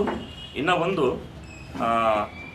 ದೇಶದ ಗ್ರಾಮ ಬಡವರು, ಕಾರ್ಮಿಕರು ಮತ್ತು ರೈತರಿಗೆ ಸಹಾಯ ಮಾಡಲು ಪ್ರಧಾನಮಂತ್ರಿ ಗರೀಬ್ ಕಲ್ಯಾಣ ಯೋಜನೆಯಡಿ 1,70,000 ಕೋಟಿ ರೂಪಾಯಿ ಒಂದು ಪ್ಯಾಕೇಜ್ ಘೋಷಣೆ ಮಾಡಿದೆ. ಇದು ಕೇವಲ ಘೋಷಣೆ ಆಗಲಿಲ್ಲ, ನಂತರ ಅದಕ್ಕೆ ಕ್ರಮಗಳು ಕೂಡ ತೆಗೆದುಕೊಳ್ಳಾಯಿತು. ಪ್ರಧಾನಮಂತ್ರಿ ಗರೀಬ್ ಕಲ್ಯಾಣ ಯೋಜನೆಯಡಿ ಜೂನ್ 28ರವರೆಗೆ 39.89 ಕೋಟಿ ರೂಪಾಯಿ ಜನರಿಗೆ 39.89 ಕೋಟಿ ಜನರಿಗೆ 64,500 ಕೋಟಿ ರೂಪಾಯಿಗಳ ಆರ್ಥಿಕ ನೆರವು ಒದಗಿಸ್ತಕ್ಕಂಥದ್ದು ಕೂಡ ಕ್ರಮಗಳನ್ನು ತೆಗೆದುಕೊಂಡಿದೆ. ಆಡಳಿತ ವೈಲ್ಯದ ವಿರುದ್ಧ ಆಗಸ್ಟ್ 9ರಿಂದ 15ರವರೆಗೆ ರಾಜ್ಯದಾದ್ಯಂತ ಸ್ವಾತಂತ್ರ್ಯದಿಂದ ಸ್ವರಾಜ್ ಆಂದೋಲನ ಹಮ್ಮಿಕೊಳ್ಳಲಾಗಿದೆ ಎಂದು ಪ್ರಜಾಪ್ರಭುತ್ವಕ್ಕಾಗಿ ಪ್ರಜೆಗಳು ಸಂಘಟನೆಯ ಅಧ್ಯಕ್ಷ ಎಸ್.ಆರ್. ಹಿರೇಮಠ ಹೇಳಿದರು. ಆಡಳಿತ ವೈಫಲ್ಯದ ವಿರುದ್ಧ ಆಗಸ್ಟ್ 9ರಿಂದ 15ರವರೆಗೆ ರಾಜ್ಯದಾದ್ಯಂತ ಸ್ವಾತಂತ್ರ್ಯದಿಂದ ಸ್ವರಾಜ್ ಆಂದೋಲನ ಹಮ್ಮಿಕೊಳ್ಳಲಾಗಿದೆ ಎಂದು ಪ್ರಜಾಪ್ರಭುತ್ವಕ್ಕಾಗಿ ಪ್ರಜೆಗಳು ಸಂಘಟನೆಯ ಅಧ್ಯಕ್ಷ ಎಸ್ಆರ್ ಹಿರೇಮಠ್ ಹೇಳಿದರು. ಅವರಿಂದು ನಗರದ ಜೆಸಿ ಭವನದಲ್ಲಿ ಮಾಧ್ಯಮಗಳೊಂದಿಗೆ ಮಾತನಾಡಿ, ಆಂದೋಲನ ಹಿನ್ನೆಲೆಯಲ್ಲಿ ಉಪವಾಸ ಸತ್ಯಾಗ್ರಹ, ವಿಚಾರ ಸಂಕಿರಣ, ಸಂವಾದ, ಸಹಿ ಸಂಗ್ರಹ ಅಭಿಯಾನವನ್ನು ನಡೆಸುವ ಮೂಲಕ ಸರ್ಕಾರವನ್ನು ಎಚ್ಚರಿಸಲಾಗುವುದು ಎಂದರು. ದೇಶದಲ್ಲಿ ಇಂದು ತುರ್ತು ಪರಿಸ್ಥಿತಿಗಿಂತ ಹೆಚ್ಚಿನ ದಬ್ಬಾಳಿಕೆ ನಡೆಯುತ್ತಿದೆ. ಆಡಳಿತ ಪಕ್ಷದ ಜತೆಗೆ ಪ್ರತಿಪಕ್ಷಗಳು ಕೂಡ ಸಮರ್ಪಕವಾಗಿ ಕಾರ್ಯನಿರ್ವಹಿಸುತ್ತಿಲ್ಲ. ಪ್ರಧಾನಮಂತ್ರಿ ನರೇಂದ್ರ ಮೋದಿ ಪ್ರಜಾಪ್ರಭುತ್ವದ ಮೌಲ್ಯಗಳನ್ನು ಗಾಳಿಗೆ ತೂರಿದ್ದು ವ್ಯಕ್ತಿ ಆರಾಧನೆಯನ್ನು ಪೋಷಿಸುತ್ತಿದ್ದಾರೆ ಎಂದು ಟೀಕಿಸಿದರು. ಡಾಕ್ಟರ್ ಆನಂದ್ ತೇಲ್ತುಂಬ್ಲೆ ಮತ್ತು ಇತರ ಹೋರಾಟಗಾರರ ಮೇಲೆ ಪೊಲೀಸ್ ದೌರ್ಜನ್ಯ, ಲಕ್ಷಾಂತರ ವಲಸೆ ಕಾರ್ಮಿಕರಿಂದ ಉಂಟಾಗಿರುವ ಅಪಾರ ಕುರಿತಂತೆ ಜನಜಾಗೃತಿ ಮೂಡಿಸುವ ನಿಟ್ಟಿನಲ್ಲಿ ಆಂದೋಲನವನ್ನು ಆರಂಭಿಸಲಾಗುತ್ತಿದೆ. ಆಗಸ್ಟ್ 9ರಂದು ಉಪವಾಸ ಸತ್ಯಾಗ್ರಹ ನಡೆಸಲಾಗುತ್ತಿದ್ದು, ನಂತರದ ದಿನಗಳಲ್ಲಿ ಡಾಕ್ಟರ್ ಆನಂದ್ ತೇಲ್ತುಂಬ್ಲೆ, ಗೌತಮ್ ನವಲಕರ್ ಬರಹಗಳ ಬಗ್ಗೆ ಸಂವಾದ, ಅಂಬೇಡ್ಕರ್ ಬರಹ, ಚಿಂತನೆಗಳ ಬಗ್ಗೆ ಚರ್ಚೆ, ಸಹಿ ಸಂಗ್ರಹ ನಡೆಸಿ ಮುಖ್ಯಮಂತ್ರಿಗಳಿಗೆ ಸಲ್ಲಿಸಲಾಗುವುದು ಎಂದರು. ಪ್ರಧಾನಿ ಮೋದಿ ಲಾಕ್ಡೌನ್ ಮುನ್ನ ಕಾರ್ಮಿಕರು ತಮ್ಮ ಸ್ವಗ್ರಾಮಕ್ಕೆ ತೆರಳಲು ಅವಕಾಶ ನೀಡದೆ ಲಾಕ್ಡೌನ್ ಘೋಷಿಸಿದ್ದರಿಂದ ಕಾರ್ಮಿಕರು ಉದ್ಯೋಗ ಕಳೆದುಕೊಂಡು ಸಂಕಷ್ಟ ಅನುಭವಿಸುವಂತಾಯಿತು. ಪ್ರಸ್ತುತ ಭಾನುವಾರ ಲಾಕ್ಡೌನ್ ನಡೆಸುವ ಅವಶ್ಯಕತೆ ಇದೆ ಎಂದು ತಿಳಿಸಿದರು. ರೈತರ ಏನೊಂದು ಸಮಸ್ಯೆ ಇದೆ, ಅದು ಆದಿವಾಸಿ ಇಲಾಖೆಯಲ್ಲಿ, ಹಳ್ಳಿಯ ಬಡವರಲ್ಲಿ, ಚಿಕ್ಕ ರೈತರಲ್ಲಿ, ಇದೇನು ಸಮಗ್ರವಾಗಿ ಕೃಷಿ ಪ್ರಧಾನವಾದಂಥ ನಮ್ಮ ದೇಶ ಏನಿದೆ, ಇವತ್ತು ಕೂಡ 60% ಹೆಚ್ಚಿನ ಜನ ಹೊರತುಪಡಿಸಿದ್ದಾರೆ. ಅದು ಬಹಳ ಜ್ವಲಂತ ಸಮಸ್ಯೆ. ಇದಕ್ಕೆ ತುಂಬ ವೈಜ್ಞಾನಿಕ ಹಿನ್ನೆಲೆ. ಇದನ್ನು ನಾವು ಸಮಗ್ರವಾಗಿ, ಇಂಗ್ಲೀಷ್ ಒಳಗೆ ಸಸ್ಟೈನೇಬಲ್ ವೇ ಅಂತಾರೆ, ಅಂದರೆ ಶಾಶ್ವತವಾಗಿ ಪರಿಹಾರ ಮಾಡಬೇಕಾದರೆ ನಾವು ಈ ಜ್ವಲಂತ ಸಮಸ್ಯೆಯ ಸಮಗ್ರತೆಯನ್ನು ಅರಿತುಕೊಂಡು ಯಾವ ರೀತಿ ನಾವು ಮುಂದೆ ಹೋದರೆ ಮಾತ್ರ ಈ ಸಮಸ್ಯೆಯನ್ನು ಶಾಶ್ವತವಾಗಿ ಸಮಾಧಾನಕರವಾಗಿ ಬಗೆಹರಿಸಲಿಕ್ಕೆ ಸಾಧ್ಯ ಇದೆ ಅನ್ನೋದನ್ನು ತಿಳ್ಕೊಳ್ಳಿ. ಇಲ್ಲಿ ನಾನು ಹೆಚ್ಚಿನ ಮಾಹಿತಿಯನ್ನು ತಮ್ಮ ಮುಂದೆ ಇಡಲಿಕ್ಕೆ ಪ್ರಯತ್ನ ಮಾಡ್ತಾ ಇರೋದ್ರೆ, ಕೆಲವು ವರ್ಷಗಳ ಹಿಂದೆ ನಮ್ಮ ಆತ್ಮೀಯ ಮಿತ್ರ ಆದಂಥ ಪ್ರಶಾಂತ್ ಭೂಷಣ್ ಅಂತ ಏನು ಸುಪ್ರೀಂ ಕೋರ್ಟ್ದಲ್ಲಿ ಅಡ್ವೊಕೇಟ್ ಇದ್ದಾರೆ, ಅವರು ಹಿಮಾಚಲ್ ಪ್ರದೇಶದಲ್ಲಿ ಒಂದು ಹಳ್ಳಿಯ ಹತ್ರ institute for public policy and politics, ಅಂದರೆ ಪಬ್ಲಿಕ್ ಪಾಲಿಸಿ ಅಂದರೆ ನಮ್ಮ ಸರ್ಕಾರಗಳು, ನಮ್ಮ ಶಾಸಕಾಂಗಗಳು, ಕೆಲವು ಸಲ ಕೋರ್ಟ್ಗಳು ಕೂಡ ಏನು ನೀತಿಗಳನ್ನು ಮಾಡ್ತಾರೆ, ಕಾಯ್ದೆಗಳನ್ನು ಮಾಡ್ತಾರೆ, ಅದರ ಬಗ್ಗೆ ಅದನ್ನು ಒಂದು ರಾಜಕೀಯ ದೃಷ್ಟಿಕೋನದೊಳಗೆ ನೋಡುವಂಥ ಒಂದು ಚಿಕ್ಕ ಇನ್ಸ್ಟಿಟ್ಯೂಟ್. ಯಾವ ಪ್ರಕಾರ ಪ್ರೊಫೆಸರ್ ಗೋಖಲೆ ಅವರು ಸರ್ವೆಂಟ್ಸ್ ಆಫ್ ಇಂಡಿಯಾ ಸೊಸೈಟಿ ಅಂತ ಮಾಡಿದ್ರು. ಆನಂತರ Gokhale institute for economics and politics ಅಂತ ದೇಶದ ಸಮಗ್ರ ಚಿಂತನೆ ಬಗ್ಗೆ ಹಲವಾರು ಅದೇ ದೇಶಗಳಿಗೆ ನಾವು 3 ದಿವಸ ಅಲ್ಲಿ ಕೂಡಿದ್ದೇವೆ. ಅದರ ಬಗ್ಗೆ ಸಮಗ್ರವಾಗಿ ಚಿಂತನೆ ಮಾಡಿ ತಮ್ಮ ಜೀವನದ ಬಹುಭಾಗವನ್ನು, ಈಗ ನಾನು ಹಾಗೆ ಕಳೆದ 40 ವರ್ಷ ನಾನು ಅಮೇರಿಕ ಅಂತ ಬಂದು ಇದ್ದಿದ್ದು ಬೆಂಗಳೂರು, ಮುಂಬೈನೋ ಅಥವಾ ಧಾರವಾಡದಲ್ಲೆಲ್ಲ, ನಾನು 11ರಿಂದ 12 ವರ್ಷ ಇದ್ದಿದ್ದು ಮೆಡ್ಲೆ ಹೇಳಿ. ಈ ಸಮಸ್ಯೆಯ ಬಗ್ಗೆ ಒಂದು ಸಮಗ್ರ ಪರಿಕಲ್ಪನೆ ನಮ್ಮಲ್ಲಿ ಬರಬೇಕಾದರೆ ನಾವು ವಸ್ತುಸ್ಥಿತಿಯನ್ನು ತಿಳಿದುಕೊಳ್ಳೋದು ಬಹಳ ಅವಶ್ಯಕ. ಇಂಥ ಒಂದು ಕೆಲಸವನ್ನು ದಕ್ಷಿಣ ಆಫ್ರಿಕಾದೊಳಗೆ ಭಾರತೀಯರ ಸಮಾನತೆಗಾಗಿ ಹೋರಾಟ ಮಾಡಿದರು ಗಾಂಧೀಜಿಯವರು. ಅವಾಗ ಅವರು ಕೂಡ ಈಗ ಚೀತದ ಆಳುಗಳನ್ನು ಏನು ಕನ್ನಡದಲ್ಲಿ ಅಂತೇವೆ ಬಾಂಡೆಡ್ ಲೇಬರರ್ಸು ಬಹಳಷ್ಟು ಸಂಖ್ಯೆಯೊಳಗೆ ನೀವು ಸತ್ಯಾಗ್ರಹ ಇನ್ ಸೌತ್ ಆಫ್ರಿಕಾ ಅಂತ ಹೆಂಗೆ ಹಿಂದೂ ಸ್ವರಾಜ್ಯ ಬರೆದಿದ್ದಾರೆ, ಇದು ಬಹಳ ಮಹತ್ವದಿದೆ. ನಾವೇನು ಹಿಂಸಾತ್ಮಕವಾಗಿ ಪ್ರತಿಯೊಂದು ಸಮಸ್ಯೆಯನ್ನು ತೆಗೆದುಕೊಂಡದ್ದನ್ನು ಸಮಗ್ರ ದೃಷ್ಟಿಕೋನದಿಂದ ಪ್ರಯತ್ನ ಮಾಡಿದ್ರಿಂದ ಅದು ತುಂಗಭದ್ರಾ ನದಿಯ ಮಾಲಿನ್ಯ ಇರ್ಬೋದು, ಅದು 75,000 ಎಕರೆ 4 ಜಿಲ್ಲೆಗಳಲ್ಲಿರುವಂಥ ಸಾಮೂಹಿಕ ಭೂಮಿ, ಅದೇನು ಅರಣ್ಯ ಭೂಮಿಯನ್ನು ಒಳಗೊಂಡಿರ್ಬೋದು, ದೂರದ ಬಸ್ತರದಲ್ಲಿ ಆದಿವಾಸಿಗಳ ಅವರ ಅರಣ್ಯ, ಅವರ ಭೂಜೀವನದ ಸಮಸ್ಯೆಗಳಿರ್ಬೋದು, ಬಳ್ಳಾರಿಯ ಹಗಲು ದರೋಡೆಕೋತನ ಆಯಿತು ಅದಿರ್ಬೋದು, ಎಲ್ಲದರಲ್ಲಿಯೂ ಕೂಡ ಆ ಸಮಗ್ರತೆಯನ್ನು ತಂದಿದ್ದರಿಂದ ಮಾತ್ರ ನಾವು ಆ ಸಮಸ್ಯೆಗಳನ್ನು ಸಮಗ್ರವಾಗಿ ಮತ್ತು ಬಹಳಷ್ಟು ಮಟ್ಟಿಗೆ ಪರಿಣಾಮಕಾರಿಯಾಗಿ ಕೆಲಸ ಏನಾಯಿತು. ಇದು ರಹಸ್ಯ ಏನಂದರೆ, ಒಂದು ಸಂಬಂಧಪಟ್ಟಂತಹ ಜನರನ್ನು ಅವರಿಂದ ನಾವು ಸಮಸ್ಯೆಯನ್ನು ತಿಳಿದುಕೊಳ್ಬೇಕು. ಈ ಸಂದರ್ಭದಲ್ಲಿ ಸಂಘಟನೆ ಪದಾಧಿಕಾರಿಗಳಾದ ರಾಘವೇಂದ್ರ ಕುಷ್ಟಗಿ, ಜಾನ್ ವೆಸ್ಲಿ, ಖಾಜಾ ಅಸ್ಲಂ ಅಹಮದ್, ವೀರಣ್ಣ ಉಪಸ್ಥಿತರಿದ್ದರು. ಆಶಾ ಕಾರ್ಯಕರ್ತೆಯರಿಗೆ ಮಾಸಿಕ 12,000 ವೇತನ ಖಾತ್ರಿಗೊಳಿಸುವುದು ಸೇರಿದಂತೆ ವಿವಿಧ ಬೇಡಿಕೆಗಳಿಗೆ ಆಗ್ರಹಿಸಿ ಸಂಯುಕ್ತ ಆಶಾ ಕಾರ್ಯಕರ್ತೆಯರ ಸಂಘ ರಾಜ್ಯದಾದ್ಯಂತ ಕೆಲಸ ಸ್ಥಗಿತಗೊಳಿಸಲು ನೀಡಿದ್ದ ಕರೆಯನ್ನು ಬೆಂಬಲಿಸಿ ಜಿಲ್ಲಾ ಸಂಘ ಜಿಲ್ಲಾ ಆರೋಗ್ಯಾಧಿಕಾರಿಗಳ ಕಚೇರಿ ಮುಂದೆ ಪ್ರತಿಭಟನೆ ನಡೆಸಿ ಮನವಿ ಸಲ್ಲಿಸಿತು. ಆಶಾ ಕಾರ್ಯಕರ್ತೆಯರಿಗೆ ಮಾಸಿಕ 12,000 ವೇತನ ಖಾತ್ರಿಗೊಳಿಸುವುದು ಸೇರಿದಂತೆ ವಿವಿಧ ಬೇಡಿಕೆಗಳಿಗೆ ಆಗ್ರಹಿಸಿ ಸಂಯುಕ್ತ ಆಶಾ ಕಾರ್ಯಕರ್ತರ ಸಂಘ ರಾಜ್ಯದಾದ್ಯಂತ ಕೆಲಸ ಸ್ಥಗಿತಗೊಳಿಸಲು ನೀಡಿದ್ದ ಕರೆಯನ್ನು ಬೆಂಬಲಿಸಿ ಜಿಲ್ಲಾ ಸಂಘ ಜಿಲ್ಲಾ ಆರೋಗ್ಯಾಧಿಕಾರಿಗಳ ಕಚೇರಿ ಮುಂದೆ ಪ್ರತಿಭಟನೆ ನಡೆಸಿ ಮನವಿ ಸಲ್ಲಿಸಿತು. ಕೇಂದ್ರ ಮತ್ತು ರಾಜ್ಯ ಸರ್ಕಾರಗಳು ಕೊರೋನಾ ನಿಯಂತ್ರಣದಲ್ಲಿ ಹಗಲಿರುಳು ದುಡಿಯುತ್ತಿರುವ ಆಶಾ ಕಾರ್ಯಕರ್ತೆಯರಿಗೆ ಸಮರ್ಪಕ ಗೌರವಧನ ಭತ್ಯೆಗಳನ್ನು ನೀಡದೆ ಅನ್ಯಾಯ ಮಾಡುತ್ತಿದೆ. 10 ಬಾರಿ ಸರ್ಕಾರಕ್ಕೆ ಮನವಿ ನೀಡಿದ್ದರೂ ಸಮಸ್ಯೆಗಳಿಗೆ ಸ್ಪಂದಿಸುತ್ತಿಲ್ಲ ಎಂದು ಪ್ರತಿಭಟನಾಕಾರರು ಆರೋಪಿಸಿದರು. ಆಶಾ ಕಾರ್ಯಕರ್ತೆಯರಿಗೆ ಉದ್ಯೋಗ ಭದ್ರತೆಯೊಂದಿಗೆ ರಕ್ಷಣೆಯನ್ನು ನೀಡಬೇಕಿದೆ. ಮಾಸ್ಕ್, ಸ್ಯಾನಿಟೈಸರ್ ಸೇರಿದಂತೆ ಅಗತ್ಯ ರಕ್ಷಣಾ ಸಾಮಗ್ರಿಗಳನ್ನು ನೀಡಬೇಕು. ಬಾಕಿ ಇರುವ ಭತ್ಯೆಗಳನ್ನು ಬಿಡುಗಡೆ ಮಾಡಬೇಕು. ಕೊರೋನಾ ಸೋಂಕಿಗೆ ಗುರಿಯಾದ ಆಶಾ ಕಾರ್ಯಕರ್ತೆಯರಿಗೆ ಉಚಿತ ಚಿಕಿತ್ಸೆ ನೀಡಬೇಕು. 12,000 ವೇತನ ಖಾತ್ರಿಪಡಿಸಬೇಕೆಂದು ಆಗ್ರಹಿಸಿದ ಮನವಿಯನ್ನು ಸಲ್ಲಿಸಲಾಯಿತು. ಸರ್, ನಾವು ಇವತ್ತು ಎಲ್ಲ ಆಶಾ ಕಾರ್ಯಕರ್ತರು ಅಂದ್ರೆ ಬರೀ ರಾಯಚೂರು ತಾಲೂಕಲ್ಲ, ಇಡೀ ರಾಜ್ಯಾದ್ಯಂತದ ಎಲ್ಲ ಆಶಾ ಕಾರ್ಯಕರ್ತರು ನಾವು ಹೋರಾಟಕ್ಕೆ ಸಿದ್ಧರಾಗಿ ನಿಂತಿದ್ದೇವೆ. ಇವತ್ತೊಂದು ದಿನದಿಂದಲೇ ನಾವು ಕೆಲಸವನ್ನು ಬಂದ್ ಮಾಡಕತ್ತೀವಿ ಸರ್.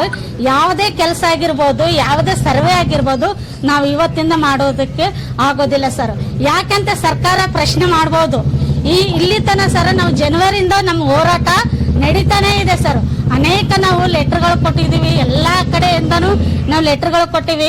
ನಮ್ದೇನು ಹೊಸವಾದ ಒಂದು ಬೇಡಿಕೆನೂ ಇಲ್ಲ ಸರ್. ಇದರಲ್ಲಿ ನಮ್ಮದು 12,000 ವೇತನ ಹೆಚ್ಚಳ ಆಗ್ಬೇಕು, 12,000 ನಮಗೆ ಗೌರವಧನ ಕೊಡ್ಬೇಕಂತ ಹೇಳಿ ನಾವು ಸರ್ಕಾರಕ್ಕೆ ನಾವು ಜನವರಿಯಿಂದ ಹಿಡಿದು ನಾವು ಸರ್ಕಾರಕ್ಕೆ ಮನವಿ ಮಾಡ್ಕೊಂಡಿವಿ. ಆದ್ರೂ ಸರ್ಕಾರ ನಮ್ಮನ್ನ ಇಷ್ಟು ನಿರ್ಲಕ್ಷ್ಯ ಮಾಡ್ತಾ ಇದೆ ಅಂತಂದ್ರೆ, ಒಂದು ಗ್ರಾಮದಲ್ಲಿ ಒಂದು ಮಹಿಳೆಯಾಗಿ, ಒಂದು ಕುಟುಂಬದ ಸದಸ್ಯಳಾಗಿ, ಊರಿನ ಒಂದು ಸದಸ್ಯಳಾಗಿ ಮಾಡ್ತಿರುವಂತ ನಮ್ಮ ಕಷ್ಟ ಯಾಕೆ ಅರ್ಥ ಆಗೋಲ್ತು ಸರ್ಕಾರಕ್ಕೆ? ಅವ್ರಿಗೆ ಗುರ್ತಿಲ್ವಾ? ಯಾಕೆ ಒಂದು ಮಹಿಳೆ ರಾತ್ರಿ ಆಗಲು ಕಷ್ಟ ಪಡ್ತಾ ಇದ್ದಾಳೆ, ಎಷ್ಟೋ ಕೋಟ್ಯಾಂತರ ಗಟ್ಟಲೆ ಖರ್ಚು ಮಾಡ್ತಾ ಇದ್ದಾರೆ ಈ ಸರ್ಕಾರ. ಆದ್ರೆ ನಮ್ಮ ಆಶಾಗೆ 12,000 ಕೊಡಕ್ ಆಗೋದಿಲ್ವಾ? 12,000 ಇದು ಮಾಡಕ್ ಆಗೋದಿಲ್ವಾ? ಇಷ್ಟು ಬಿಡುಗಡೆ ಆಗಿದೆ, ಅಷ್ಟು ಬಿಡುಗಡೆ ಆಗಿದೆ. ಎಲ್ಲಿದೆ ಸರ್ ಸರ್ಕಾರ? ನಮ್ಗೆಲ್ಲ ಅಕೌಂಟ್ಗೆ ಬಿದ್ದಿದೆ. ಅವ್ರಿಗೆ ಜವಾಬ್ದಾರಿ ಇಲ್ವಾ? ಯಾಕೆ ಸರ್ ನಮ್ಗೆ 12,000 ಕೊಡಕ್ ಆಗೋದಿಲ್ವಾ? ಅವ್ರಿಗೆ ಸ್ವಲ್ಪ ಜವಾಬ್ದಾರಿ ಬೇಕು ಸರ್. ಅವರಾಗಿ ಸರಿಯಾಗಿ ನಮ್ಗೆ ಅನುದಾನ ಕೊಟ್ರೆ ನಾವ್ಯಾಕೆ ಸ್ಟ್ರೈಕ್ ನಿಂದಿರ್ತೀವಿ? ನಾವ್ಯಾಕೆ ಹೋರಾಟ ಮಾಡ್ತೀವಿ? ನಮ್ಗೇನು ಹುಚ್ಚಿಡ್ದಿದೆ ಏನ್ ಸರ್? ನಾವು ಬೀದಿಗಳಾಕ ನಾವು ಮಾಡಿದ ಕೆಲಸಕ್ಕೆ ನಾವು ಕೈ ಚಾಚಿ ಬೇಡ್ತಾ ಇದೀವಿ ಇವತ್ತಿನ ದಿನದಲ್ಲಿ. ಇವತ್ತು ನೀವು ಕೆಲಸ ಮಾಡಕತ್ತೀರಿ, ಮಾಸ್ಕ್ ಎಲ್ಲ ಕೊಡಕತ್ತಾರೆ? ಇಲ್ಲ ಸರ್, ನಮಗೆ ಮಾಸ್ಕ್ ಗೀಸ್ ಅಂದ್ರೆ ಕೆಲವೊಂದು PSC ಗಳಿಗೆ 1-2 ಸಿಕ್ಕಿವೆ, ಕೆಲವೊಂದು PSC ಗಳಿಗೆ ಇಲ್ಲ ಸರ್. ಆದ್ರೆ ನಾವು ಪ್ರೆಸೆಂಟ್ ಆಗಿ ಮಾಸ್ಕ್ ಕೆಲವೊಂದ್ ಕಡೆ 1-2 ಕೊಡ್ತಾ ಇದ್ದ ಸರ್. ಈ ಕೊರೋನಾ ಬಂದಾಗಿಂದ ಇಲ್ಲಿ ತನ ಕೆಲವೊಬ್ಬರಿಗೆ ಯಾವ್ದು ಸಿಕ್ಕಿಲ್ಲ ಸರ್. ಮಾಸ್ಕ್ ಇಲ್ಲ, ಸ್ಯಾನಿಟೈಸರ್ ಇಲ್ಲ, ಆಮೇಲೆ ಏನು ಫೆಸಿಲಿಟಿ ಇಲ್ಲ ಸರ್. ಯಾವ ಕಿಟ್ ಕೊಟ್ಟಿಲ್ಲ ಸರ್. ಆಮೇಲೆ ಬೇರೆ ಜಿಲ್ಲೆದಿಂದ ಬಂದವರು, ಬೇರೆ ರಾಜ್ಯದಿಂದ ಬಂದವರು ನಮ್ಮ ಗ್ರಾಮದಲ್ಲಿ ಫಸ್ಟ್ ಎಂಟ್ರಿ ಕೊಡೋದು ನಾವೇ ಸರ್. ನಮಗೆ ಒಂದ್ ವೇಳೆ ಪಾಸಿಟಿವ್ ಆಗಿ ಬಂದ್ರೆ ಸತ್ತ ಮೇಲೆ 50 ಲಕ್ಷ ಕೊಡ್ತಾರಂತ ಹೇಳ್ತಿದಾರಲ್ಲ ಸರ್ಕಾರ. ಸಂಘದ ಜಿಲ್ಲಾಧ್ಯಕ್ಷ NS ವೀರೇಶ್, ಜಿಲ್ಲಾ ಕಾರ್ಯದರ್ಶಿ ಈರಮ್ಮ, ಪ್ರಭಾವತಿ, ರೇಣುಕಾ, ರಾಘಮ್ಮ, ಸಾಜಿದಾ, ಬಿ ವಿಜಯಲಕ್ಷ್ಮಿ, ಶಕುಂತಲಾ ಸೇರಿದಂತೆ ಅನೇಕರು ಭಾಗವಹಿಸಿದ್ದರು. ಇಂದಿನಿಂದ ಕೆಲಸ ಸ್ಥಗಿತಗೊಳಿಸಿ ಹೋರಾಟಕ್ಕೆ ಮುಂದಾಗಿದ್ದರಿಂದ ಗ್ರಾಮೀಣ ಭಾಗದ ಆರೋಗ್ಯ ವ್ಯವಸ್ಥೆಯ ಮೇಲೆ ಪರಿಣಾಮವಾಗುವಂತಾಗಿದೆ. ಈಗ ಜಾಹೀರಾತು. Dear parents, we truly promise that Prarthana School will prove its excellence in creating a new chapter in the history of Raichur. Prarthana, the temple of learning. Unique school for your kids with superior quality of education through playway and creative teaching methods. We encourage students in what they love to do.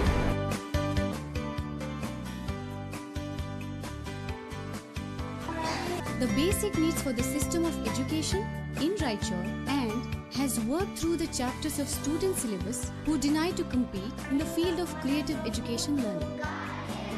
We have facilities like chemistry lab, sports activities, TV room, playground and proper sanitation for students.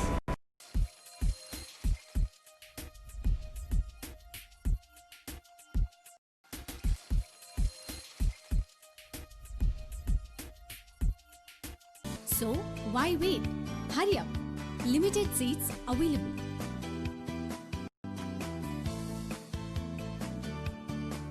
Shri Sugureshwara mini function hall ಅಂತೇಳಿ ಗೋಳಬಂದೊಡ್ಡಿ ರಸ್ತೆ ಈಗಲೂರು ಮಂದಿರ ರಾಯಚೂರು. ಈ ಒಂದು 40-60 ಒಂದು mini function ಹಾಲ್ ಅಲ್ಲಿ ನಾವು 150 ಜನಕ್ಕೆ ಒಂದು ಕೊಡ್ತಕ್ಕಂಥ ಆಸೀನರಾಗ ವ್ಯವಸ್ಥೆ ಮಾಡಿದೀವಿ. ನಾವು ಬರ್ತ್ಡೇ ಫಂಕ್ಷನ್ ಮಾಡ್ಕೋಬಹುದು, ನಾರ್ದಟ್ಟಿ ಕಾರ್ಯಕ್ರಮ, ಎಂಗೇಜ್ಮೆಂಟ್ ಕಾರ್ಯಕ್ರಮ, ನಿಶ್ಚಿತಾರ್ಥ ಕಾರ್ಯಕ್ರಮಗಳು. ನಮ್ಮ ಹತ್ರ ಒಂದು ನಾರ್ತ್ ಇಂಡಿಯನ್, ಒಂದು ಸೌತ್ ಇಂಡಿಯನ್ ಊಟದ ವ್ಯವಸ್ಥೆ ಇದೆ. ಕಂಪ್ಲೀಟ್ ಎಲ್ಲ ಚೆನ್ನಾಗಿದೆ. ತಂಪಾದ ಗಾಳಿ ಇದೆ, ಶೌಚಾಲಯ ಇದೆ. ಇಲ್ಲಿ ಚೆನ್ನಾಗಿದೆ. ಒಂದು ಆಫೀಸ್ ಮೀಟಿಂಗ್ ಮಾಡ್ಕೋಬಹುದು, ಬಿಸ್ನೆಸ್ ಮೀಟಿಂಗ್ಸು ಎಲ್ಲ ವಿಶಾಲವಾದ ಪಾರ್ಕಿಂಗ್ ವ್ಯವಸ್ಥೆ ಇದೆ. ಕಿಟಿ ಪಾರ್ಟೀಸ್ ಮಾಡ್ಕೋಬಹುದು. ಒಂದು ಹುಡುಗರಿಗೆ ಒಂದು ವಿಶಾಲವಾದ ಪಾರ್ಕಿಂಗ್ ವ್ಯವಸ್ಥೆ ಇದೆ. ಚೆನ್ನಾಗಿ ಆಟೋಟಕ ವ್ಯವಸ್ಥೆ ಇದೆ. ಎಲ್ಲ ತಂಪಾದ ಗಾಳಿ ಇದೆ. ಕೊಠಡಿ ವ್ಯವಸ್ಥೆ ಎಲ್ಲ ಗ್ಲಾಸಿಂದ ಅಲಂಕಾರಿತ ಒಂದು ಕೊಠಡಿಗಳ ವ್ಯವಸ್ಥೆ ಇದೆ. ಕಂಪ್ಲೀಟ್ ಚೆನ್ನಾಗಿದೆ. ಒಂದು ಬರ್ತ್ಡೇ ಫಂಕ್ಷನ್ಸ್ ಮಾಡ್ಕೋಬಹುದು. ಎಲ್ಲ ಸೂಕ್ತ ರೀತಿಯಿಂದ ಒಂದು ವ್ಯವಸ್ಥೆ ನಾವು ಮಾಡಿದ್ದೀವಿ. ಇಲ್ಲಿ Shri Sugareshwara mini function hall ಅಂತೇಳಿ ಗೋಳಬಂದೊಡ್ಡಿ ರಸ್ತೆ Raichur. Shri Sugareshwara mini function hall 40-60 square feet ನಲ್ಲಿ 150ರಿಂದ 200 ಜನ ಕೂಡುವಂತಹ ಫಂಕ್ಷನ್ ಹಾಲ್ ಇದಾಗಿದೆ. ಹೈಟೆಕ್ ಲೈಟ್ ವ್ಯವಸ್ಥೆ ಇದೆ. ಇಲ್ಲಿ ತೊಟ್ಟಿಲು ಕಾರ್ಯಕ್ರಮ, ನಾರದಟ್ಟಿ, ಬರ್ತ್ಡೇ ಪಾರ್ಟಿ, ನಿಶ್ಚಿತಾರ್ಥ, college seminars, business meetings, ಕಿಟಿ party, ಇನ್ನು ಅನೇಕ ಸಣ್ಣ ಪುಟ್ಟ ಶುಭ ಕಾರ್ಯಕ್ರಮಗಳಿಗೆ ಸೂಕ್ತವಾದ ಸ್ಥಳ ಇದಾಗಿದೆ. ಅಷ್ಟೇ ಅಲ್ಲದೆ 24 ಗಂಟೆ ಕುಡಿಯುವ ನೀರು ಮತ್ತು ವಿದ್ಯುತ್ ವ್ಯವಸ್ಥೆ ಇರುತ್ತದೆ. ಉತ್ತಮ ಗಾಳಿ ಬೆಳಕಿನಿಂದ ಕೂಡಿದೆ. ವಿಶಾಲವಾದ ಪಾರ್ಕಿಂಗ್ ವ್ಯವಸ್ಥೆ ಹೊಂದಿದೆ. ತ್ವರೆ ಮಾಡಿ, ನಿಮ್ಮ ಶುಭ ಕಾರ್ಯಕ್ರಮಗಳಿಗೆ ಇಂದೇ ಕಾಯ್ದಿರಿಸಿಕೊಳ್ಳಿ. ಸಂಪರ್ಕಿಸಿ. ಮಾಲೀಕರು ಜಗದೀಶ್ ಗಟ್ಟು, ಸ್ಥಳ ಏಗ್ನೂರ್ ಟೆಂಪಲ್ ಹಿಂದುಗಡೆ, ಬೋಳಮಾನದೊಡ್ಡಿ ರಸ್ತೆ, ರಾಯಚೂರು. ದಿನವಿಡೀ ಕೆಲಸ ಮಾಡಿ ಸುಸ್ತಾಗಿದೆಯೇ? ಬೆನ್ನು ನೋವು, ಕತ್ತು ನೋವಿನಿಂದ ರಾತ್ರಿ ಇಡೀ ನಿದ್ದೆ ಇಲ್ಲದೆ ಪರದಾಡುತ್ತಿರುವಿರಾ? ಹಾಗಾದರೆ ನಿಮ್ಮ ಸುಖಕರ ನಿದ್ರೆಗಾಗಿಯೇ ತಯಾರಿಸಲಾಗಿದೆ ಸ್ಲೀಪ್ ವೆಲ್ ಮ್ಯಾಟ್ರಿಸ್. ಇಲ್ಲಿ sleep well comfort cell sense 2.0, sleep well comfort cell sense 1.0, sleep well comfort cell series 1.0, sleep well comfort cell series 2.0. When you go to sleep, the comfort cells get to work. Sleep well Rest-Good, Sleep well Latex Plus, Sleep well My Mattress, Sleep well Umang, Sleep well Back Support, Spenetic Air Luxury, Sleep well My Pillows, Sleep well Back Support, Spenetic Air, available in 14 cm, 5.5 thickness. Exchange your old mattress with new one. Exchange offer available.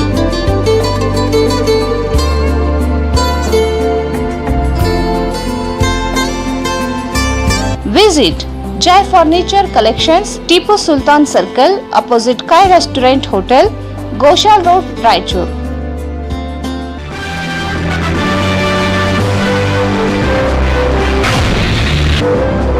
Eurokids, India's #1 preschool chain. At the age of 3, unlocking a lock was my biggest achievement. But Ria,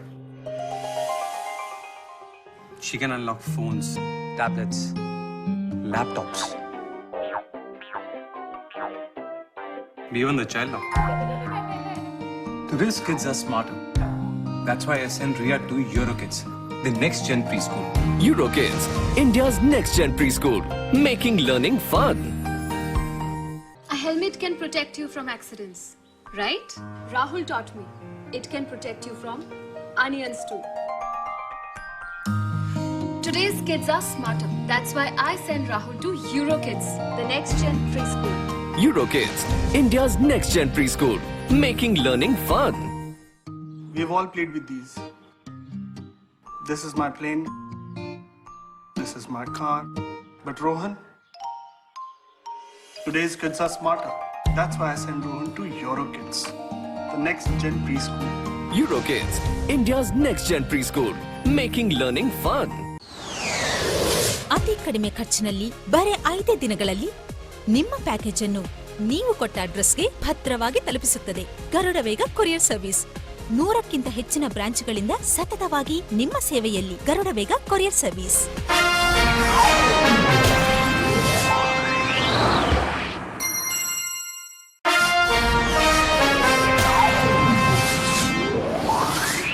ಅತಿ ಕಡಿಮೆ ಖರ್ಚಿನಲ್ಲಿ ಬರೀ 5 ದಿನಗಳಲ್ಲಿ ನಿಮ್ಮ package ಅನ್ನು ನೀವು ಕೊಟ್ಟ ಅಡ್ರೆಸ್ಗೆ ಭದ್ರವಾಗಿ ತಲುಪಿಸುತ್ತದೆ ಗರುಡ ವೇಗ ಕೊರಿಯರ್ ಸರ್ವಿಸ್. 100ಕ್ಕಿಂತ ಹೆಚ್ಚಿನ ಬ್ರಾಂಚ್ಗಳಿಂದ ಕಸ್ಟಮರ್ಗಳ ವಿಶ್ವಾಸವೇ ಬಂಡವಾಳಾಗಿ ಬೆಳೆದು ಬಂದ ಸಂಸ್ಥೆ Garuda Vega courier service.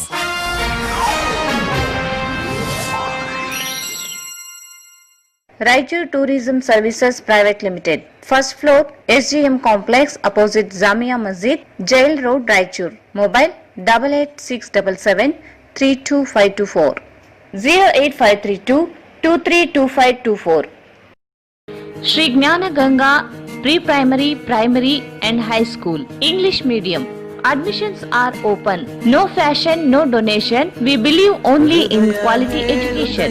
Faculty, syllabus and activity-based education, computer lab, smart classes, digital rooms, well-trained and talented teaching faculty. ಇತರೆ ಶಾಲೆಗಳಿಂದ 8ನೇ ತರಗತಿಗೆ ಪ್ರವೇಶ ಪಡೆಯುವ ಪ್ರತಿಭಾವಂತ ವಿದ್ಯಾರ್ಥಿಗಳಿಗೆ 85% ಹೆಚ್ಚು ಅಂಕ ಪಡೆದ ವಿದ್ಯಾರ್ಥಿಗಳಿಗೆ ಡೊನೇಷನ್ ಇಲ್ಲದೆ ಪ್ರವೇಶ ನೀಡಲಾಗುವುದು. ವಿದ್ಯಾರ್ಥಿಗಳಲ್ಲಿರುವ ಪ್ರತಿಭೆಗೆ ಮತ್ತು ಪ್ರತಿಭಾವಂತರಿಗೆ ಹೆಚ್ಚಿನ ಪ್ರಾಮುಖ್ಯತೆ ನೀಡಲಾಗುವುದು. ಜ್ಞಾನದ ಸಿಂಧು ನೀಡಿದ ನಮಗೆ ಅಮೃತ ಬಿಂದು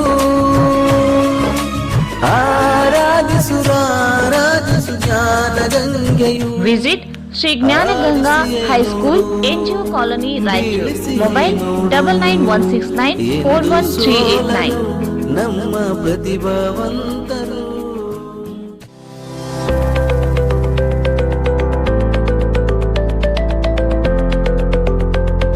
Baldwin Co-Education School affiliated to ICSC, a unit of Baldwin Methodist Educational Society, Bangalore.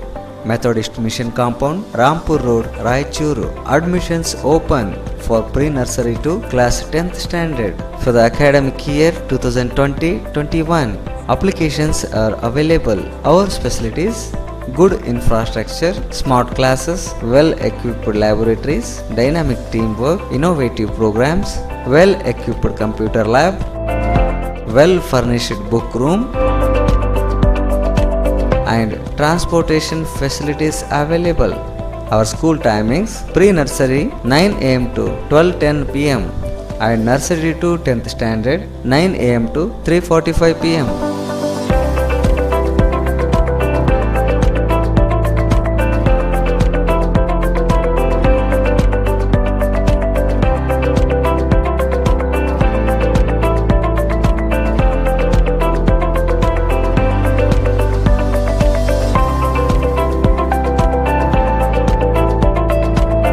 For more details, contact Baldwin Co-Educational School, Methodist Mission Compound, Rampur Road, Raichur. Mobile number 944950 9715 94487 63884 and 831000 4869.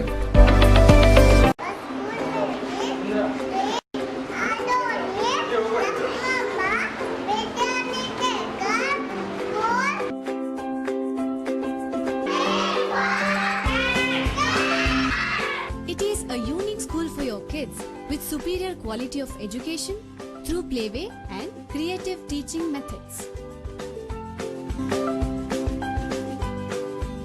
We teach students in the unique way to remember what they are taught.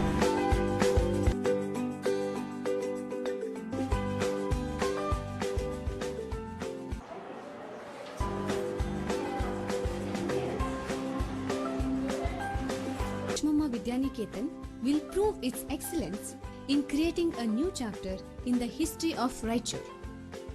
Introducing the Montessori system of education. So, why wait? Hurry up! Limited seats available. Bharat furnitures ರಾಯಚೂರಿನಲ್ಲಿ ಮೊದಲ ಬಾರಿಗೆ 3 ಮಳಿಗೆ ಒಳಗೊಂಡ ಬೃಹತ್ ಆಕಾರದ furniture showroom. We have office, household and all kinds of furnitures. Dealer in wooden cot, dining table, sofa set, dressing table, computer table, tea tables, office chairs, steel almari, wardrobe, TV stands, glassware items, sleepwell products, Damro, cello chairs, Supreme sofa set, Doco style furnitures, Sri Steel furnitures.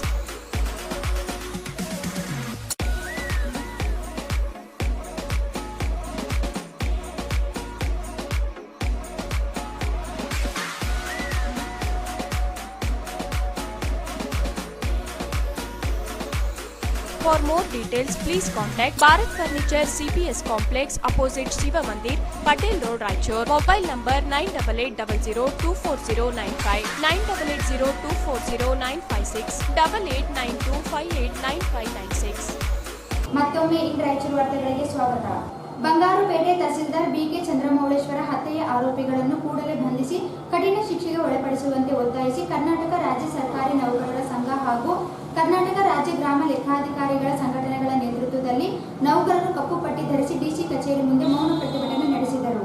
ಬಂಗಾರುಪೇಟೆ tahsildar BK Chandramouleshwara ಹತ್ಯೆಯ ಆರೋಪಿಗಳನ್ನು ಕೂಡಲೇ ಬಂಧಿಸಿ ಕಠಿಣ ಶಿಕ್ಷೆಗೆ ಒಳಪಡಿಸುವಂತೆ ಒತ್ತಾಯಿಸಿ ಕರ್ನಾಟಕ ರಾಜ್ಯ ಸರ್ಕಾರಿ ನೌಕರರ ಸಂಘ ಹಾಗೂ ಕರ್ನಾಟಕ ರಾಜ್ಯ ಗ್ರಾಮ ಲೆಕ್ಕಾಧಿಕಾರಿಗಳ ಸಂಘಗಳ ನೇತೃತ್ವದಲ್ಲಿ ನೌಕರರು ಕಪ್ಪು ಪಟ್ಟಿ ಧರಿಸಿ ಡಿಸಿ ಕಚೇರಿ ಮುಂದೆ ಮೌನ ಪ್ರತಿಭಟನೆ ನಡೆಸಿದರು. ಕೋಲಾರ ಜಿಲ್ಲೆಯ ಬಂಗಾರಪೇಟೆ ತಹಸೀಲ್ದಾರ್ ಬಿಕೆ ಚಂದ್ರಮೌಳೇಶ್ವರ ಅವರು ಬಂಗಾರುಪೇಟೆ ತಾಲೂಕಿನ ಕಾಮಸಮುದ್ರ ಹೋಬಳಿ ತೊಪ್ಪನಹಳ್ಳಿ ಗ್ರಾಮದ ರಾಮಮೂರ್ತಿ ಹಾಗೂ ವೆಂಕಟಪತಿ ಎಂಬುವವರ ಜಮೀನಿನ ವ್ಯಾಜ್ಯತೆ ಸಂಬಂಧವಾಗಿ ವೆಂಕಟಪತಿ ಅವರು ಪೊಲೀಸರ ಸಮ್ಮುಖದಲ್ಲಿ ಏಕಾಏಕಿ ಚಾಕುವಿನಿಂದ ತಹಸೀಲ್ದಾರರಿಗೆ ಇರಿದು ಹತ್ಯೆ ಮಾಡಿರುವುದನ್ನು ತೀವ್ರವಾಗಿ ಖಂಡಿಸಿದರು. ಅಕ್ರಮ ಮರಳು ಸಾಗಣೆ ತಡೆಯುವ ಕರ್ತವ್ಯದಲ್ಲಿದ್ದ ಜಿಲ್ಲೆಯ ಮಾನ್ವಿ ತಾಲೂಕಿನ ಗ್ರಾಮ ಲೆಕ್ಕಾಧಿಕಾರಿ ಸಾಹೇಬ್ ಪಟೇಲ್ ಅವರ ಮೇಲೆ ಲಾರಿ ಹತ್ತಿಸಿ ಕೊಲೆ ಮಾಡಿರುವ ಘಟನೆ ಮಾಸಿರುವ ಮುನ್ನ ಇಂತಹ ಕೃತ್ಯಗಳು ಮರುಕಳಿಸಿದ್ದು ಸರ್ಕಾರಿ ಉದ್ಯೋಗಿಗಳಲ್ಲಿ ಆತಂಕ ಎದುರಾಗಿದೆ. ಭೂಮಾಪನ, ಕಂದಾಯ, ಕೃಷಿ, ಗ್ರಾಮೀಣಾಭಿವೃದ್ಧಿ ಮತ್ತು ಪಂಚಾಯತ್ ರಾಜ್ ಸೇರಿ ಹಲವು ಇಲಾಖೆಗಳ ದಕ್ಷ ಹಾಗೂ ಪ್ರಾಮಾಣಿಕ ಅಧಿಕಾರಿಗಳಿಗೆ ರಕ್ಷಣೆ ಇಲ್ಲದಂತಾಗಿದೆ ಎಂದು ಆರೋಪಿಸಿದರು. ಕೂಡಲೇ ಮೃತರ ಕುಟುಂಬಕ್ಕೆ 1 ಕೋಟಿ ಆರ್ಥಿಕ ಪರಿಹಾರ ಸೌಲಭ್ಯ ಹಾಗೂ ಅನುಕಂಪದ ಆಧಾರದಲ್ಲಿ ನೇಮಕಾತಿ ನೀಡಬೇಕು. ರಾಜಕೀಯ ಒತ್ತಡ ಮುಕ್ತ, ಸಂಚುಗಳಿಂದ ಮುಕ್ತಗೊಳಿಸಿ ಕಠಿಣ ಕಾನೂನು ಜಾರಿಗೆ ತಂದು ಸರ್ಕಾರಿ ನೌಕರರಿಗೆ ರಕ್ಷಣೆ ನೀಡಬೇಕು ಎಂದು ಒತ್ತಾಯಿಸಿದ ಮನವಿಯನ್ನು ಜಿಲ್ಲಾಧಿಕಾರಿಗಳ ಮೂಲಕ ಮುಖ್ಯಮಂತ್ರಿಗಳಿಗೆ ಸಲ್ಲಿಸಲಾಯಿತು. ಪ್ರತಿಭಟನೆಯಲ್ಲಿ ಸರ್ಕಾರಿ ನೌಕರರ ಸಂಘದ ಜಿಲ್ಲಾಧ್ಯಕ್ಷ ಮೆಹಬೂಬ್ ಪಾಷಾ ಮುಲಿಮನಿ, ಗ್ರಾಮ ಲೆಕ್ಕಾಧಿಕಾರಿಗಳ ಸಂಘದ ಜಿಲ್ಲಾಧ್ಯಕ್ಷ ಸುರೇಶ್, ಪದಾಧಿಕಾರಿಗಳಾದ ಭೀಮರಾಜ್ ಹವಾಲ್ದಾರ್, ಹನುಮೇಶ್ ಹೂಗಾರ, ಸುರೇಂದ್ರ ಕುಮಾರ್ ಪಾಟೀಲ್, ಮಂಜೂರ್ ಉಲ್ ಹಸನ್, ವಿಜಯೇಂದ್ರ, ರಾಮು, ಮಲ್ಲೇಶ್ ರಾಂಪುರ್, ಜಾವೀದ್, ಆಲಂ ಪಾಷಾ ಸೇರಿದಂತೆ ಮತ್ತಿತರರು ಇದ್ದರು. ಭೂ ಸುಧಾರಣೆ ಕಾಯ್ದೆ ತಿದ್ದುಪಡಿ ಜಾರಿ ಕೈಬಿಡಬೇಕೆಂದು ಆಗ್ರಹಿಸಿ ದಲಿತ ಸಂಘರ್ಷ ಸಮಿತಿ ಸಂಘಟನೆಗಳ ಜಂಟಿ ವೇದಿಕೆ ಹಾಗೂ ಕರ್ನಾಟಕ ರಾಜ್ಯ ದಲಿತ ಸಂಘರ್ಷ ಸಮಿತಿ ಜಿಲ್ಲಾಧಿಕಾರಿಗಳ ಕಚೇರಿ ಮುಂದೆ ಪ್ರತಿಭಟನೆ ನಡೆಸಿದರು. ಭೂ ಸುಧಾರಣೆ ಕಾಯ್ದೆ ತಿದ್ದುಪಡಿ ಜಾರಿ ಕೈಬಿಡಬೇಕೆಂದು ಆಗ್ರಹಿಸಿ ದಲಿತ ಸಂಘರ್ಷ ಸಮಿತಿ ಸಂಘಟನೆಗಳ ಜಂಟಿ ವೇದಿಕೆ ಹಾಗೂ ಕರ್ನಾಟಕ ರಾಜ್ಯ ದಲಿತ ಸಂಘರ್ಷ ಸಮಿತಿ ಜಿಲ್ಲಾಧಿಕಾರಿಗಳ ಕಚೇರಿ ಮುಂದೆ ಪ್ರತಿಭಟನೆ ನಡೆಸಿದರು. ಈ ಸಂಬಂಧ ಜಿಲ್ಲಾಧಿಕಾರಿಗಳ ಮೂಲಕ ಮುಖ್ಯಮಂತ್ರಿಗಳಿಗೆ ಮನವಿ ಸಲ್ಲಿಸಿ ರೈತರ, ಕೃಷಿ ಕಾರ್ಮಿಕರ ತೀವ್ರ ವಿರೋಧದ ಮಧ್ಯೆಯೂ ರಾಜ್ಯದ ಬಿಜೆಪಿ ನೇತೃತ್ವದ ಸರ್ಕಾರ ಭೂ ಸುಧಾರಣೆ ಕಾಯ್ದೆ ತಿದ್ದುಪಡಿಯನ್ನು ಜಾರಿ ಮಾಡಿರುವುದು ಖಂಡನೀಯ. ಬಂಡವಾಳಶಾಹಿ ಮತ್ತು ಕಾರ್ಪೊರೇಟ್ಗಳಿಗೆ ಅವಕಾಶ ಮಾಡಿಕೊಡುವ ನಿಟ್ಟಿನಲ್ಲಿ ರಾಜ್ಯ ಸರ್ಕಾರ ಈ ನಿರ್ಧಾರ ಕೈಗೊಂಡಿರುವುದು ಸರಿಯಾದ ಕ್ರಮವಲ್ಲ.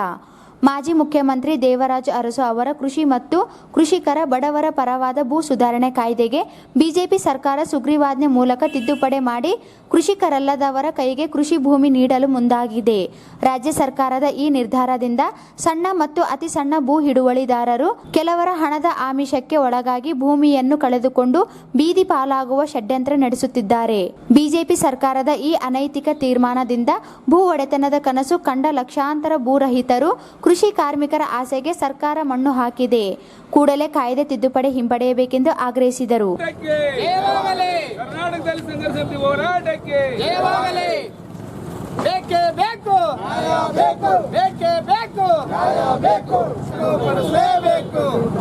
ಭೂ ಸುಧಾರಣೆ ಕಾಯ್ದೆ ತಿದ್ದುಪಡಿ ತಂದಿರತಕ್ಕಂತ ಬಿಜೆಪಿ ಸರ್ಕಾರಕ್ಕೆ, ಜನ ವಿರೋಧಿ ಬಿಜೆಪಿ ಸರ್ಕಾರಕ್ಕೆ, ಜನ ವಿರೋಧಿ ಭೂ ಸುಧಾರಣೆ ಬಡವರನ್ನು ಭೂಹೀನರನ್ನಾಗಿ ಮಾಡುವಂತಹ ಈ ತಿದ್ದುಪಡಿ ಕಾಯ್ದೆಗೆ ಧಿಕ್ಕಾರ, ಧಿಕ್ಕಾರ. ಜನ ವಿರೋಧಿ ಭೂ ಸುಧಾರಣೆ ತಿದ್ದುಪಡಿ ಕಾಯ್ದೆಗೆ ಧಿಕ್ಕಾರ, ಜನ ವಿರೋಧಿ ಭೂ ಸುಧಾರಣೆ ಕಾಯ್ದೆಗೆ ತಿದ್ದುಪಡಿಗೆ ಧಿಕ್ಕಾರ. ಭೂ ಸುಧಾರಣೆ ಕಾಯ್ದೆಯನ್ನು ಯಥಾವತ್ ಹೇಳಿದ ಮಾತು ಮರೆಯಬೇಡಿ, ಮರೆತ ಮಲಗಬೇಡಿ. ಶಿಕ್ಷಣ ಸಂಘಟನೆ ಹೋರಾಟ ಮೂರೇ ಸೂತ್ರ. ಶಿಕ್ಷಣ ಸಂಘಟನೆ ಹೋರಾಟ ಈ ಪ್ರತಿಭಟನೆಯಲ್ಲಿ ಮುಖಂಡರಾದ JB Raju, Ravindranath Patti, S Marappa, MR Bheri, M Eranna, Raju, M Vasanth Kumar, S Shanmukhappa, Burrappa, Shivaraj Ghanti, Hemaraj Askyal, Bajarappa, Mareppa, Anjaneya, Boreddy, Anil Bhandari, Hanumanthu ಹಾಗೂ ಸಂಘರ್ಷ ಸಮಿತಿಯು ಮುಖಂಡರಾದ ಹನುಮಂತ ಆರೋಲಿ, ಶಿವಜ್ಞಾನಿ ಕಪಗಲ್, ಪ್ರಭುಲಿಂಗ ಮ್ಯಾಗಳಮನಿ, ಚಿದಾನಂದ್ ಆರೋಲಿ, ಶರಣಪ್ಪ ದಿನ್ನಿ, ಹುಲಿಗಪ್ಪ ಆರೋಲಿ, ಬಸವರಾಜ್ ಎಕ್ಲಾಸ್ಪುರ್ ಸೇರಿದಂತೆ ಅನೇಕರು ಭಾಗವಹಿಸಿದ್ದರು. ಅತಿಥಿ ಉಪನ್ಯಾಸಕರು ಹಾಗೂ ಅತಿಥಿ ಶಿಕ್ಷಕರಿಗೆ ಪರಿಹಾರ ಪ್ಯಾಕೇಜ್ ಅನ್ನು ಘೋಷಿಸಬೇಕೆಂದು ಆಗ್ರಹಿಸಿ ಕರ್ನಾಟಕ ರಾಜ್ಯ ಅತಿಥಿ ಉಪನ್ಯಾಸಕರು ಹಾಗೂ ಅತಿಥಿ ಶಿಕ್ಷಕರ ಹೋರಾಟ ಸಮಿತಿ ಆನ್ಲೈನ್ ಭಿತ್ತಿಪತ್ರ ಚಳುವಳಿ ನಡೆಸಿ ಜಿಲ್ಲಾಧಿಕಾರಿಗಳಿಗೆ ಮನವಿ ಸಲ್ಲಿಸಿ ಒತ್ತಾಯಿಸಿದರು. ಅತಿಥಿ ಉಪನ್ಯಾಸಕರು ಹಾಗೂ ಅತಿಥಿ ಶಿಕ್ಷಕರಿಗೆ ಪರಿಹಾರ ಪ್ಯಾಕೇಜ್ ಅನ್ನು ಘೋಷಿಸಬೇಕೆಂದು ಆಗ್ರಹಿಸಿ ಕರ್ನಾಟಕ ರಾಜ್ಯ ಅತಿಥಿ ಉಪನ್ಯಾಸಕರು ಹಾಗೂ ಅತಿಥಿ ಶಿಕ್ಷಕರ ಹೋರಾಟ ಸಮಿತಿ ಆನ್ಲೈನ್ ಭಿತ್ತಿಪತ್ರ ಚಳುವಳಿ ನಡೆಸಿ ಜಿಲ್ಲಾಧಿಕಾರಿಗಳಿಗೆ ಮನವಿ ಸಲ್ಲಿಸಿ ಒತ್ತಾಯಿಸಿದರು. ರಾಜ್ಯದಲ್ಲಿ ಈಗಾಗಲೇ 8 ಜನ ಅತಿಥಿ ಉಪನ್ಯಾಸಕರು ಮಾನಸಿಕವಾಗಿ ನೊಂದು ಆತ್ಮಹತ್ಯೆಗೆ ಶರಣಾಗಿದ್ದಾರೆ. ನಿನ್ನೆ ಮತ್ತೊಬ್ಬ ಮಹಿಳಾ ಉಪನ್ಯಾಸಕಿ ಕ್ಯಾನ್ಸರ್ನಿಂದ ಕಾಯಿಲೆಯಿಂದ ಸಾವನ್ನಪ್ಪಿದ್ದಾರೆ. ಹಲವಾರು ಗಂಭೀರ ಕಾಯಿಲೆಗಳಿಂದ ಬಳಲುತ್ತಿದ್ದಾರೆ. ಅಲ್ಲದೆ ಎಷ್ಟೋ ಜನ ಶಿಕ್ಷಕರು ಮತ್ತು ಉಪನ್ಯಾಸಕರು ಹೇಳಿಕೊಳ್ಳಲಾಗದ ನೋವನ್ನು ಒಳಗೊಳಗೆ ಅನುಭವಿಸುತ್ತಿದ್ದಾರೆ. ಮಾನಸಿಕವಾಗಿ ಜರ್ಜರಿತರಾಗಿದ್ದಾರೆ. ಆರ್ಥಿಕ ಮುಗ್ಗಟ್ಟಿನಿಂದ ಕುಗ್ಗಿ ಹೋಗಿದ್ದಾರೆ. ಕಳೆದ 3-4 ತಿಂಗಳಿನಿಂದ ಸಂಸಾರಗಳನ್ನು ನಡೆಸಲಾಗದೆ ಎಷ್ಟೋ ಜನರು ಅನಿವಾರ್ಯವಾಗಿ ಬೇರೆ ಕೆಲಸಗಳನ್ನು ಹುಡುಕಿಕೊಂಡಿದ್ದಾರೆ. ರಾಜ್ಯ ಸರ್ಕಾರ ಕೂಡಲೇ ಅತಿಥಿ ಉಪನ್ಯಾಸಕರು ಹಾಗೂ ಅತಿಥಿ ಶಿಕ್ಷಕರ ನೆರವಿಗೆ ಧಾವಿಸಬೇಕೆಂದು ಆಗ್ರಹಿಸಿದರು. ಬಾಕಿ ಉಳಿದಿರುವ ವೇತನವನ್ನು ಒಂದೇ ಬಾರಿಗೆ ಈ ಕೂಡಲೇ ಪಾವತಿಸಬೇಕು. ಕೊರೋನಾ ಹಿನ್ನೆಲೆಯಲ್ಲಿ ಅತಿಥಿ ಉಪನ್ಯಾಸಕರು ಮತ್ತು ಅತಿಥಿ ಶಿಕ್ಷಕರಿಗೆ ಪರಿಹಾರ ಪ್ಯಾಕೇಜ್ ಅನ್ನು ಘೋಷಿಸಬೇಕು ಹಾಗೂ ಎಲ್ಲ ಅತಿಥಿ ಉಪನ್ಯಾಸಕರು ಹಾಗೂ ಅತಿಥಿ ಶಿಕ್ಷಕರಿಗೆ ಸೇವಾ ಭದ್ರತೆ ಒದಗಿಸಬೇಕು ಎಂದು ಆಗ್ರಹಿಸಿದರು. ಅತಿಥಿ ಶಿಕ್ಷಕರ ಹೋರಾಟ ಚಿರಾಯಿವಾಗ್ಲಿ ಅತಿಥಿ ಶಿಕ್ಷಕರ ಮತ್ತು ಉಪನ್ಯಾಸಕರ ಹೋರಾಟ ಚಿರಾಯಿವಾಗ್ಲಿ ಅತಿಥಿ ಉಪನ್ಯಾಸಕರ ಮತ್ತು ಶಿಕ್ಷಕರ ಹೋರಾಟ ಚಿರಾಯಿವಾಗ್ಲಿ ಬೇಕೇ ಬೇಕು.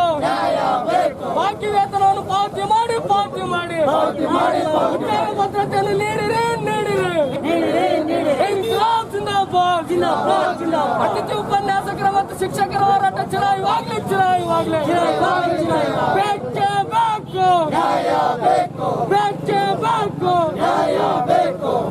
ಈ ಸಂದರ್ಭದಲ್ಲಿ ಚೆನ್ನಬಸವ ಜಾನೇಕಲ್, ವೀರೇಶ್, ಈರಮ್ಮ, ಡಾಕ್ಟರ್ ಹನುಮಂತ, ರಂಗ ಮುನಿದಾಸ್ ಸೇರಿದಂತೆ ಇತರರು ಇದ್ದರು. ಮಹಾರಾಷ್ಟ್ರದ ಮುಂಬೈ ನಗರದಲ್ಲಿರುವ ಡಾಕ್ಟರ್ ಬಾಬಾ ಸಾಹೇಬ್ ಅಂಬೇಡ್ಕರ್ ಅವರ ರಾಜಗೃಹ ಧ್ವಂಸ ಮಾಡಿದ ದುಷ್ಕರ್ಮಿಗಳನ್ನು ಬಂಧಿಸಿ ರಾಜಗೃಹಕ್ಕೆ ಸೂಕ್ತ ಭದ್ರತೆ ನೀಡಬೇಕು ಹಾಗೂ ಅವರ ಕುಟುಂಬಕ್ಕೆ ಭದ್ರತೆ ನೀಡಬೇಕೆಂದು ಡಾಕ್ಟರ್ BR ಅಂಬೇಡ್ಕರ್ ಯುವಕ ಮಂಡಳಿ ಹಾಗೂ ಭಾರತೀಯ ದಲಿತ ಪ್ಯಾಂಥರ್ ಮುಖಂಡರು ಒತ್ತಾಯಿಸಿದರು. ಮಹಾರಾಷ್ಟ್ರದ ಮುಂಬೈ ನಗರದಲ್ಲಿರುವ ಡಾಕ್ಟರ್ ಬಾಬಾ ಸಾಹೇಬ್ ಅಂಬೇಡ್ಕರ್ ಅವರ ರಾಜಗೃಹ ಧ್ವಂಸ ಮಾಡಿದ ದುಷ್ಕರ್ಮಿಗಳನ್ನು ಬಂಧಿಸಿ ರಾಜಗೃಹಕ್ಕೆ ಸೂಕ್ತ ಭದ್ರತೆ ನೀಡಬೇಕು ಹಾಗೂ ಅವರ ಕುಟುಂಬಕ್ಕೆ ಭದ್ರತೆ ನೀಡಬೇಕೆಂದು ಡಾಕ್ಟರ್ BR ಅಂಬೇಡ್ಕರ್ ಯುವಕ ಮಂಡಳಿ ಹಾಗೂ ಭಾರತೀಯ ದಲಿತ ಪ್ಯಾಂಥರ್ ಮುಖಂಡರು ಒತ್ತಾಯಿಸಿದರು. ಜಿಲ್ಲಾಧಿಕಾರಿ ಮೂಲಕ ರಾಷ್ಟ್ರಪತಿಗಳಿಗೆ ಮನವಿ ಸಲ್ಲಿಸಿ ವಿಶ್ವರತ್ನ ಡಾಕ್ಟರ್ BR ಅಂಬೇಡ್ಕರ್ ಅವರ ದಾದರ್ನಲ್ಲಿರುವ ರಾಜಗೃಹ ನಿವಾಸವನ್ನು ಅಪರಿಚಿತ ವ್ಯಕ್ತಿಗಳು ಅಕ್ರಮವಾಗಿ ಪ್ರವೇಶ ಮಾಡಿ ಸಿಸಿ ಕ್ಯಾಮೆರಾಗಳನ್ನು ಧ್ವಂಸ ಮಾಡಿ ಗ್ಲಾಸ್ಗಳನ್ನು ಹೊಡೆದು ಹಾಕಿರುವುದನ್ನು ಕೂಡಲೇ ಬಂಧಿಸಿ ಕಾನೂನು ಕ್ರಮ ಕೈಗೊಳ್ಳಬೇಕೆಂದು ಒತ್ತಾಯಿಸಿದರು. ಈ ಕೂಡಲೇ ಸದರಿ ಪ್ರಕರಣವನ್ನು CBI ತನಿಖೆ ನಡೆಸಿ ಆರೋಪಿಗಳನ್ನು ಬಂಧಿಸಿ ಇದರ ಹಿಂದೆ ಇರುವ ಷಡ್ಯಂತ್ರ ರೂಪಿಸಿದ ವ್ಯಕ್ತಿಗಳನ್ನು ಕೂಡ ಬಂಧಿಸಬೇಕು ಎಂದು ಆಗ್ರಹಿಸಿದರು. ಅಂಬೇಡ್ಕರ್ ಅವರ ಕುಟುಂಬಕ್ಕೆ 2 ಶ್ರೇಣಿಯ ಭದ್ರತೆ ನೀಡಬೇಕು. ಭದ್ರತೆ ಒದಗಿಸುವಲ್ಲಿ ವಿಫಲವಾದ ಮಹಾರಾಷ್ಟ್ರ ಸರ್ಕಾರವನ್ನು ವಜಾಗೊಳಿಸಬೇಕು ಎಂದು ಒತ್ತಾಯಿಸಿದರು. ಸರ್ಕಾರ ರಾಷ್ಟ್ರಪತಿ ಭವನ ನವದೆಹಲಿ ಇವರಿಗೆ ಮಾನ್ಯ ಜಿಲ್ಲಾಧಿಕಾರಿಗಳ ಹಾಗೂ ಜಿಲ್ಲಾ ದಂಡಾಧಿಕಾರಿಗಳು ರಾಯಚೂರು ಜಿಲ್ಲಾ ಇವರ ಮುಖಾಂತರ ಮಾನ್ಯರೇ, ಮಹಾರಾಷ್ಟ್ರದ ಮುಂಬೈ ನಗರದಲ್ಲಿರುವ ಡಾಕ್ಟರ್ ಬಾಬಾ ಸಾಹೇಬ್ ಅಂಬೇಡ್ಕರ್ ಅವರ ನಿವಾಸದ ರಾಜಗೃಹವನ್ನು ಧ್ವಂಸ ಮಾಡಿದ ದುಷ್ಕರ್ಮಿಗಳನ್ನು ಬಂಧಿಸಿ ದೇಶದಿಂದ ಗಡೀಪಾರು ಮಾಡಬೇಕು ಹಾಗೂ ರಾಜಗೃಹಕ್ಕೆ ಮತ್ತು ಅವರ ಕುಟುಂಬಕ್ಕೆ ಉನ್ನತ ಶ್ರೇಣಿಯ ಭದ್ರತೆ ಒದಗಿಸುವ ಮನವಿ. ಈ ಮೇಲಿನ ವಿಷಯಕ್ಕೆ ಸಂಬಂಧಿಸಿದಂತೆ ಭಾರತೀಯ ದಲಿತ ಪ್ಯಾಂಥರ್ ಜಿಲ್ಲಾ ಸಮಿತಿ ರಾಯಚೂರು ಕರ್ನಾಟಕ ರಾಜ್ಯ ಸನ್ಮಾನ್ಯ ಗೌರವಾನ್ವಿತ ಭಾರತ ಸರ್ಕಾರದ ರಾಷ್ಟ್ರಪತಿಗಳಲ್ಲಿ ಮನವಿ ಮಾಡಿಕೊಳ್ಳುವುದೇನೆಂದರೆ, ಮುಂಬೈನ ದಾದರ್ನಲ್ಲಿರುವ ವಿಶ್ವರತ್ನ ಸಂವಿಧಾನ ಶಿಲ್ಪಿ ಡಾಕ್ಟರ್ ಬಾಬಾ ಸಾಹೇಬ್ ಅಂಬೇಡ್ಕರ್ ಅವರ ನಿವಾಸದ ರಾಜಗೃಹಕ್ಕೆ 2 ಅಪರಿಚಿತ ವ್ಯಕ್ತಿಗಳ ಅಕ್ರಮವಾಗಿ ಮನೆಗೆ ಪ್ರವೇಶ ಮಾಡಿ ಸಿಸಿ ಕ್ಯಾಮೆರಾಗಳನ್ನು ಧ್ವಂಸ ಮಾಡಿ ಗ್ಲಾಸ್ಗಳನ್ನು ಹೊಡೆದು ಭೂಕುಂಡಗಳನ್ನು ಹೊಡೆದು ಹಾಕಿ ನಿವಾಸದಲ್ಲಿರುವ ಸಾಮಾನುಗಳನ್ನು ಧ್ವಂಸ ಮಾಡಿರುವ ಖಂಡನೀಯ. ಈ ಘಟನೆಯನ್ನು ನಮ್ಮ ಸಂಘಟನೆ ತೀವ್ರವಾಗಿ ಖಂಡಿಸುತ್ತದೆ. ವಿಶ್ವದ ಗಣ್ಯ ವ್ಯಕ್ತಿಯಾದ ಡಾಕ್ಟರ್ ಬಾಬಾ ಸಾಹೇಬ್ ಅಂಬೇಡ್ಕರ್ ಅವರ ಮನೆಗೆ ಭದ್ರತೆ ಇಲ್ಲದೆ ಜನಸಾಮಾನ್ಯರೇ ರಕ್ಷಣಿಸುವುದಾದರೂ ಹೇಗೆ? ಯಾರೋ ಜಾತಿವಾದಿಗಳು, ದೇಶದ್ರೋಹಿಗಳು, ಧರ್ಮ ವಿರೋಧಿಗಳು ಈ ಕೃತ್ಯವೆಸಗಿದ್ದು ಇದರಿಂದ ದೊಡ್ಡ. ಈ ಸಂದರ್ಭದಲ್ಲಿ ನರಸಿಂಹ, ಬಿ ನರಸಪ್ಪ, ನಾಗರಾಜ್, ಮರಿಲಿಂಗ, ವೆಂಕಟೇಶ್, ಭಾರತೀಯ ದಲಿತ ಪ್ಯಾಂಥರ್ ಮುಖಂಡರಾದ ರವೀಂದ್ರನಾಥ್ ಪಟ್ಟಿ, ಜಿಲ್ಲಾಧ್ಯಕ್ಷ ಲಕ್ಷ್ಮಣ್ ಜಾನೇಕಲ್, ಆರ್ ತಿಮ್ಮಾರೆಡ್ಡಿ, ಹನುಮಂತಪ್ಪ, ವೆಂಕಟೇಶ್ ಆರೋಲಿಕರ್, ನರಸಪ್ಪ ಚಿಂಚೋಡಿ, ಶ್ರವಣ್ ಕುಮಾರ್ ಆರೋಲಿ, ಕೆ ಆಂಜನೇಯ ಗುಡಿಹಾಳ್, ತಿಮ್ಮಗುರು, ಶ್ರೀನಿವಾಸ್ ಮಾಚರ್ಲ ಸೇರಿದಂತೆ ಉಪಸ್ಥಿತರಿದ್ದರು. ಸಿರಿವಾರ ತಾಲೂಕಿನ ಜಾಲಾಪುರ್ ಕ್ಯಾಂಪ್ನಲ್ಲಿ ವರದಕ್ಷಿಣೆ ಕಿರುಕುಳ ನೀಡುತ್ತಿರುವ ರಾಮ್ ಪ್ರಸಾದ್ ಹಾಗೂ ಅವರ ತಾಯಿಯನ್ನು ಕೂಡಲೇ ಬಂಧಿಸಿ ಕಾನೂನು ಕ್ರಮ ಕೈಗೊಳ್ಳಬೇಕೆಂದು ದಲಿತ ಪರ ಸಂಘಟನೆಗಳ ಒಕ್ಕೂಟ ಮುಖಂಡರು ಜಿಲ್ಲಾಧಿಕಾರಿಗಳಿಗೆ ಮನವಿ ಸಲ್ಲಿಸಿ ಒತ್ತಾಯಿಸಿದರು. ಸಿರಿವಾರ ತಾಲೂಕಿನ ಜಾಲಾಪುರ್ ಕ್ಯಾಂಪಿನಲ್ಲಿ ವರದಕ್ಷಿಣೆ ಕಿರುಕುಳ ನೀಡುತ್ತಿರುವ ರಾಮ್ ಪ್ರಸಾದ್ ಹಾಗೂ ಅವರ ತಾಯಿಯನ್ನು ಕೂಡಲೇ ಬಂಧಿಸಿ ಕಾನೂನು ಕ್ರಮ ಕೈಗೊಳ್ಳಬೇಕೆಂದು ದಲಿತ ಪರ ಸಂಘಟನೆಗಳ ಒಕ್ಕೂಟ ಮುಖಂಡರು ಜಿಲ್ಲಾಧಿಕಾರಿಗಳಿಗೆ ಮನವಿ ಸಲ್ಲಿಸಿ ಒತ್ತಾಯಿಸಿದರು. ರಾಮ್ ಪ್ರಸಾದ್ ಹಾಗೂ ಅವರ ತಾಯಿ ವರದಕ್ಷಿಣೆ ಕಿರುಕುಳ ನೀಡಿ ಹೆಂಡತಿ ಮೇಲೆ ಅಮಾನುಷವಾಗಿ ದೌರ್ಜನ್ಯವೆಸಗಿ ಮನ ಬಂದಂತೆ ಹೊಡೆ ಬಡೆ ಮಾಡಿ ಮಕ್ಕಳ ಮೇಲೆ ಬಾಸುಂಡೆಗಳು ಬರುವಂತೆ ಹೊಡೆದಿದ್ದು ಕಿರುಕುಳ ತಾಳಲಾರದೆ ಸಿರಿವಾರ ಪೊಲೀಸ್ ಠಾಣೆಗೆ ಮಹಿಳೆ ದೂರು ನೀಡಿದ್ದು ಕಲಂ 506, 34, 498, 504 ಅಡಿಯಲ್ಲಿ ದೂರು ದಾಖಲಾಗಿದ್ದು, ಆದರೆ ರಾಜಕೀಯ ಮುಖಂಡರ ಒತ್ತಡದಿಂದ ಆರೋಪಿಗಳನ್ನು ಇದುವರೆಗೂ ಬಂಧಿಸಿಲ್ಲ ಎಂದು ಆರೋಪಿಸಿದರು. ಬೆಂಬಲವಾಗಿ ನಿಂತಿರುವ ರಾಜಕೀಯ ಮುಖಂಡರ ಹೆಸರನ್ನು ಬಹಿರಂಗಗೊಳಿಸಲು ಸಮಗ್ರ ತನಿಖೆ ನಡೆಸಬೇಕು ಹಾಗೂ ಪಾರ್ವತಿ ಮತ್ತು ಇವರ ಮಕ್ಕಳಿಗೆ ಸೂಕ್ತ ರಕ್ಷಣೆ ನೀಡಬೇಕೆಂದು ಒತ್ತಾಯಿಸಿದರು. ರಾಜಕೀಯ ಪ್ರಭಾವ ಈ ಸಾರಿ ಕೇಸ್ ದಾಖಲೆ ಆ ಕೇಸ್ ಮಾಡ್ಕೊಳ್ಬೇಕಂತಂದ್ರೆ 5 ದಿವಸಗಳು ಲೇಟ್ ಆಗಿದೆ. ನಂತರ ಮತ್ತು ದೂರ ದಾಖಲೆ ಮಾಡಿಕೊಂಡ ನಂತರ ಇದುವರೆಗೆ ಅದನ್ನು ಬಂಧಿಸಕ್ಕಾಗಲ್ಲ. ಈ ಸಂದರ್ಭದಲ್ಲಿ ಸಂಘಟನೆ ಜಿಲ್ಲಾಧ್ಯಕ್ಷ ರಾಮು ನರಸಿಂಹ, ನಾಗರಾಜ್ ಪಿರಂಗಿ, ಮಲ್ಲಿಕಾರ್ಜುನ್, ನರಸಿಂಹಸ್ವಾಮಿ ಸೇರಿದಂತೆ ಉಪಸ್ಥಿತರಿದ್ದರು. ನಗರದ ವಾರ್ಡ್ ನಂಬರ್ 27ರ ಗನ್ ಸರ್ಕಲ್ನಲ್ಲಿ ಕಲ್ವರ್ಟ್ ನಿರ್ಮಾಣ ಕಾಮಗಾರಿಗೆ ಪೋಗುಲ್ ಶ್ರೀನಿವಾಸ್ ರೆಡ್ಡಿ ಅವರು ಭೂಮಿ ಪೂಜೆ ನೆರವೇರಿಸಿ ಚಾಲನೆ ನೀಡಿದರು. ನಗರದ ವಾರ್ಡ್ ನಂಬರ್ 27ರ ಗನ್ ಸರ್ಕಲ್ನಲ್ಲಿ ಕಲ್ವರ್ಟ್ ನಿರ್ಮಾಣ ಕಾಮಗಾರಿಗೆ ಪೋಗುಲ್ ಶ್ರೀನಿವಾಸ್ ರೆಡ್ಡಿ ಅವರು ಭೂಮಿ ಪೂಜೆ ನೆರವೇರಿಸಿ ಚಾಲನೆ ನೀಡಿದರು. ನಗರಸಭೆಯ 14ನೇ ಹಣಕಾಸು ಅನುದಾನದಿಂದ 7 ಲಕ್ಷ ವೆಚ್ಚದಲ್ಲಿ ಕಲ್ವರ್ಟ್ ಕಾಮಗಾರಿ ಕೈಗೊಳ್ಳಲಾಗುತ್ತಿದೆ. ನಗರಸಭೆ ಸದಸ್ಯೆ ಪಿ ವನಿತಾ ಶ್ರೀನಿವಾಸ್ ರೆಡ್ಡಿ ಅವರು ಒತ್ತಡ ಹಾಕಿ ಕಲ್ವರ್ಟ್ ಕಾಮಗಾರಿ ಬಹಳ ದಿನಗಳಿಂದ ನೆನೆಗುದ್ದಿಗೆ ಬಿದ್ದಿದ್ದು ಚರಂಡಿ ನೀರು ರಸ್ತೆ ಬರುತ್ತಿದೆ ಎಂದು ಒತ್ತಡ ಹಾಕಿದ ಹಿನ್ನೆಲೆಯಲ್ಲಿ ಕಾಮಗಾರಿಗೆ ಮಂಜೂರಾತಿ ದೊರೆತಿದೆ. ಈ ಸಂದರ್ಭದಲ್ಲಿ ನಗರಸಭೆ ಮಾಜಿ ಸದಸ್ಯ ವೀರೇಶ್, ಬಿಜೆಪಿ ಮುಖಂಡರಾದ ಕೆ ರವಿ, ಕೆ ಜಂಪಾರೆಡ್ಡಿ, ಸಾಧು ಆಂಜನೇಯ, ವೀರೇಶ್ ನಾಯಕ್, ಕೊಂದೊಡ್ಡಿ ವೆಂಕಟೇಶ್, ರಾಳ ತಿಮ್ಮಾರೆಡ್ಡಿ, ಸಪ್ಲೈಯರ್ ವೆಂಕಟೇಶ್, ಗೋವಿಂದ್ ನಾಯಕ್, ಗುತ್ತೇದಾರ ಹನುಮಂತು ಸೇರಿದಂತೆ ಅನೇಕರಿದ್ದರು. ಲಿಂಗಸೂಗೂರು ತಾಲೂಕಿನ ವ್ಯಕ್ತಿಯೋರ್ವ ಕೊರೋನಾ ಸೋಂಕಿನಿಂದ ಮೃತಪಟ್ಟ ಘಟನೆ ಜರುಗಿದೆ. ಲಿಂಗಸೂಗೂರು ತಾಲೂಕಿನ ವ್ಯಕ್ತಿಯೋರ್ವ ಕೊರೋನಾ ಸೋಂಕಿನಿಂದ ಮೃತಪಟ್ಟ ಘಟನೆ ಜರುಗಿದೆ. 70 ವರ್ಷದ ವ್ಯಕ್ತಿಯಲ್ಲಿ ಸೋಂಕು ಕಂಡು ಬಂದಿದ್ದರಿಂದ ಚಿಕಿತ್ಸೆಗಾಗಿ ದಾಖಲಿಸಲಾಗಿತ್ತು. ಗುರುವಾರ ರಾತ್ರಿ ವ್ಯಕ್ತಿ ಮೃತಪಟ್ಟಿದ್ದಾನೆ. ಕೊನೆಯಲ್ಲಿ ಮತ್ತೊಮ್ಮೆ ಮುಖ್ಯಾಂಶಗಳು. ಕೊರೋನಾ ಸಂಕಷ್ಟ ಎದುರಿಸಲು ಪ್ರಧಾನಿ ನರೇಂದ್ರ ಮೋದಿಯವರಿಂದ ಆತ್ಮನಿರ್ಭರ್ ಯೋಜನೆ, ರಾಜ ಅಮರೇಶ್ವರ್ ನಾಯಕ್.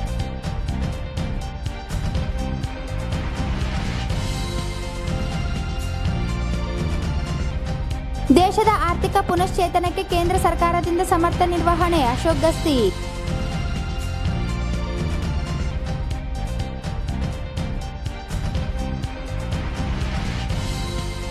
ರಾಜ್ಯದಾದ್ಯಂತ ಆಗಸ್ಟ್ 9ರಿಂದ 15ರವರೆಗೆ ಸ್ವಾತಂತ್ರ್ಯದಿಂದ ಸ್ವರಾಜ್ ಆಂದೋಲನ, ಎಸ್ಆರ್ ಹಿರೇಮಠ್.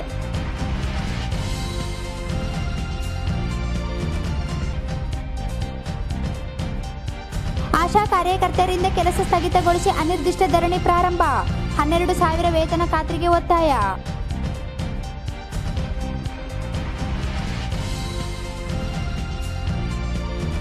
ಬಂಗಾರಪೇಟೆ ತಹಸೀಲ್ದಾರ್ ಕೊಲೆ ಖಂಡಿಸಿ ಸರ್ಕಾರಿ ನೌಕರರಿಂದ ಕಪ್ಪು ಪಟ್ಟಿ ಧರಿಸಿ ಪ್ರತಿಭಟನೆ.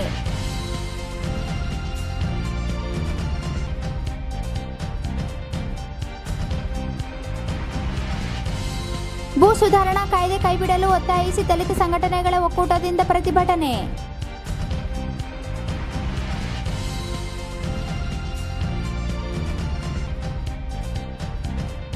ಅತಿಥಿ ಶಿಕ್ಷಕರು ಉಪನ್ಯಾಸಕರಿಗೆ ಪ್ಯಾಕೇಜ್ಗೆ ಆಗ್ರಹಿಸಿ ಆನ್ಲೈನ್ ಭಿತ್ತಿಪತ್ರ ಚಳುವಳಿ.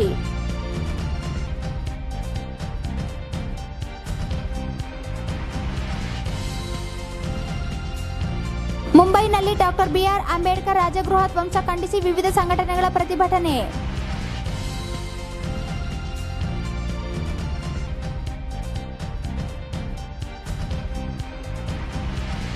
ಸಿರಿವಾರ ತಾಲೂಕಿನ ಜಾಲಾಪುರ್ ಕ್ಯಾಂಪಿನಲ್ಲಿ ವರದಕ್ಷಿಣೆ ಕಿರುಕುಳ, ಆರೋಪಿಗಳ ಬಂಧನಕ್ಕೆ ದಲಿತ ಸಂಘಟನೆಗಳ ಒಕ್ಕೂಟ ಒತ್ತಾಯ.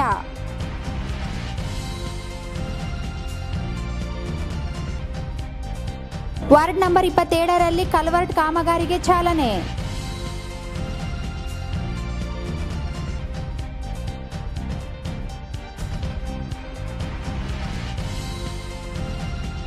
ಮತ್ತು ಲಿಂಗಸೂಗೂರಿನಲ್ಲಿ ಕೊರೋನಾ ಸೋಂಕಿತ ಮಹಿಳೆ ಸಾವು.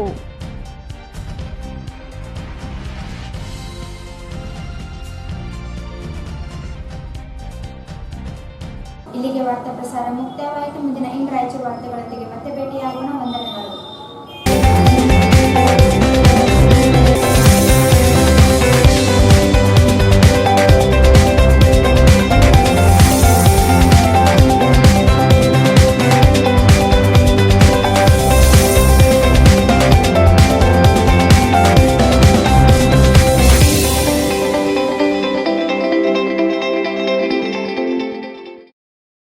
ಇಂಗ್ ರಾಯಚೂರು ವಾರ್ತೆಗಳನ್ನು ಪ್ರಾಯೋಜಿಸಿದವರು Proper sanitation for students. Prarthana primary and high school, Ashwini colony, Maddipet, Gadwal road, Raichur. Shri Sugareshwara mini function hall 40-60 square feet ನಲ್ಲಿ 150ರಿಂದ 200 ಜನ ಕೂಡುವಂತಹ ಫಂಕ್ಷನ್ ಹಾಲ್ ಇದಾಗಿದೆ. ಮಾಲೀಕರು ಜಗದೀಶ್ ಗಟ್ಟು, ಸ್ಥಳ ಏಗ್ನೂರ್ ಟೆಂಪಲ್ ಹಿಂದುಗಡೆ, ಬೋಳಮಾನದೊಡ್ಡಿ ರಸ್ತೆ, Raichur. Jai furniture collections, Tipu Sultan circle, opposite ಕಾಯ್ restaurant hotel, Goshal road, Raichur. Next Gen Preschool. Eurokids, India's next gen preschool, making learning fun. ಅತಿ ಕಡಿಮೆ ಖರ್ಚಿನಲ್ಲಿ ಬರೀ 5 ದಿನಗಳಲ್ಲಿ ನಿಮ್ಮ ಪ್ಯಾಕೇಜ್ ಅನ್ನು ನೀವು ಕೊಟ್ಟ ಅಡ್ರೆಸ್ಗೆ ಭದ್ರವಾಗಿ ತಲುಪಿಸುತ್ತದೆ. ಸತತವಾಗಿ ನಿಮ್ಮ ಸೇವೆಯಲ್ಲಿ Garuda Vega courier service. Raichur tourism services private limited, first floor, SGM complex, opposite Jamia Masjid, jail road, Raichur. Shri Jnana Ganga pre primary, primary and high school, English medium, NGO colony, Raichur. Baldwin Co-Education School affiliated to ICSC Methodist Mission Compound, Rampur Road, Raichuru. Admissions open for pre-nursery to class 10th standard. Shri Adoni Lakshmamma Vidyaniketan school, Ganj road, Raichur. We teach students in the unique way to remember what they are taught. Bharat furnitures ರಾಯಚೂರಿನಲ್ಲಿ ಮೊದಲ ಬಾರಿಗೆ 3 ಮಳಿಗೆ ಒಳಗೊಂಡ ಬೃಹತ್ ಆಕಾರದ furniture showroom.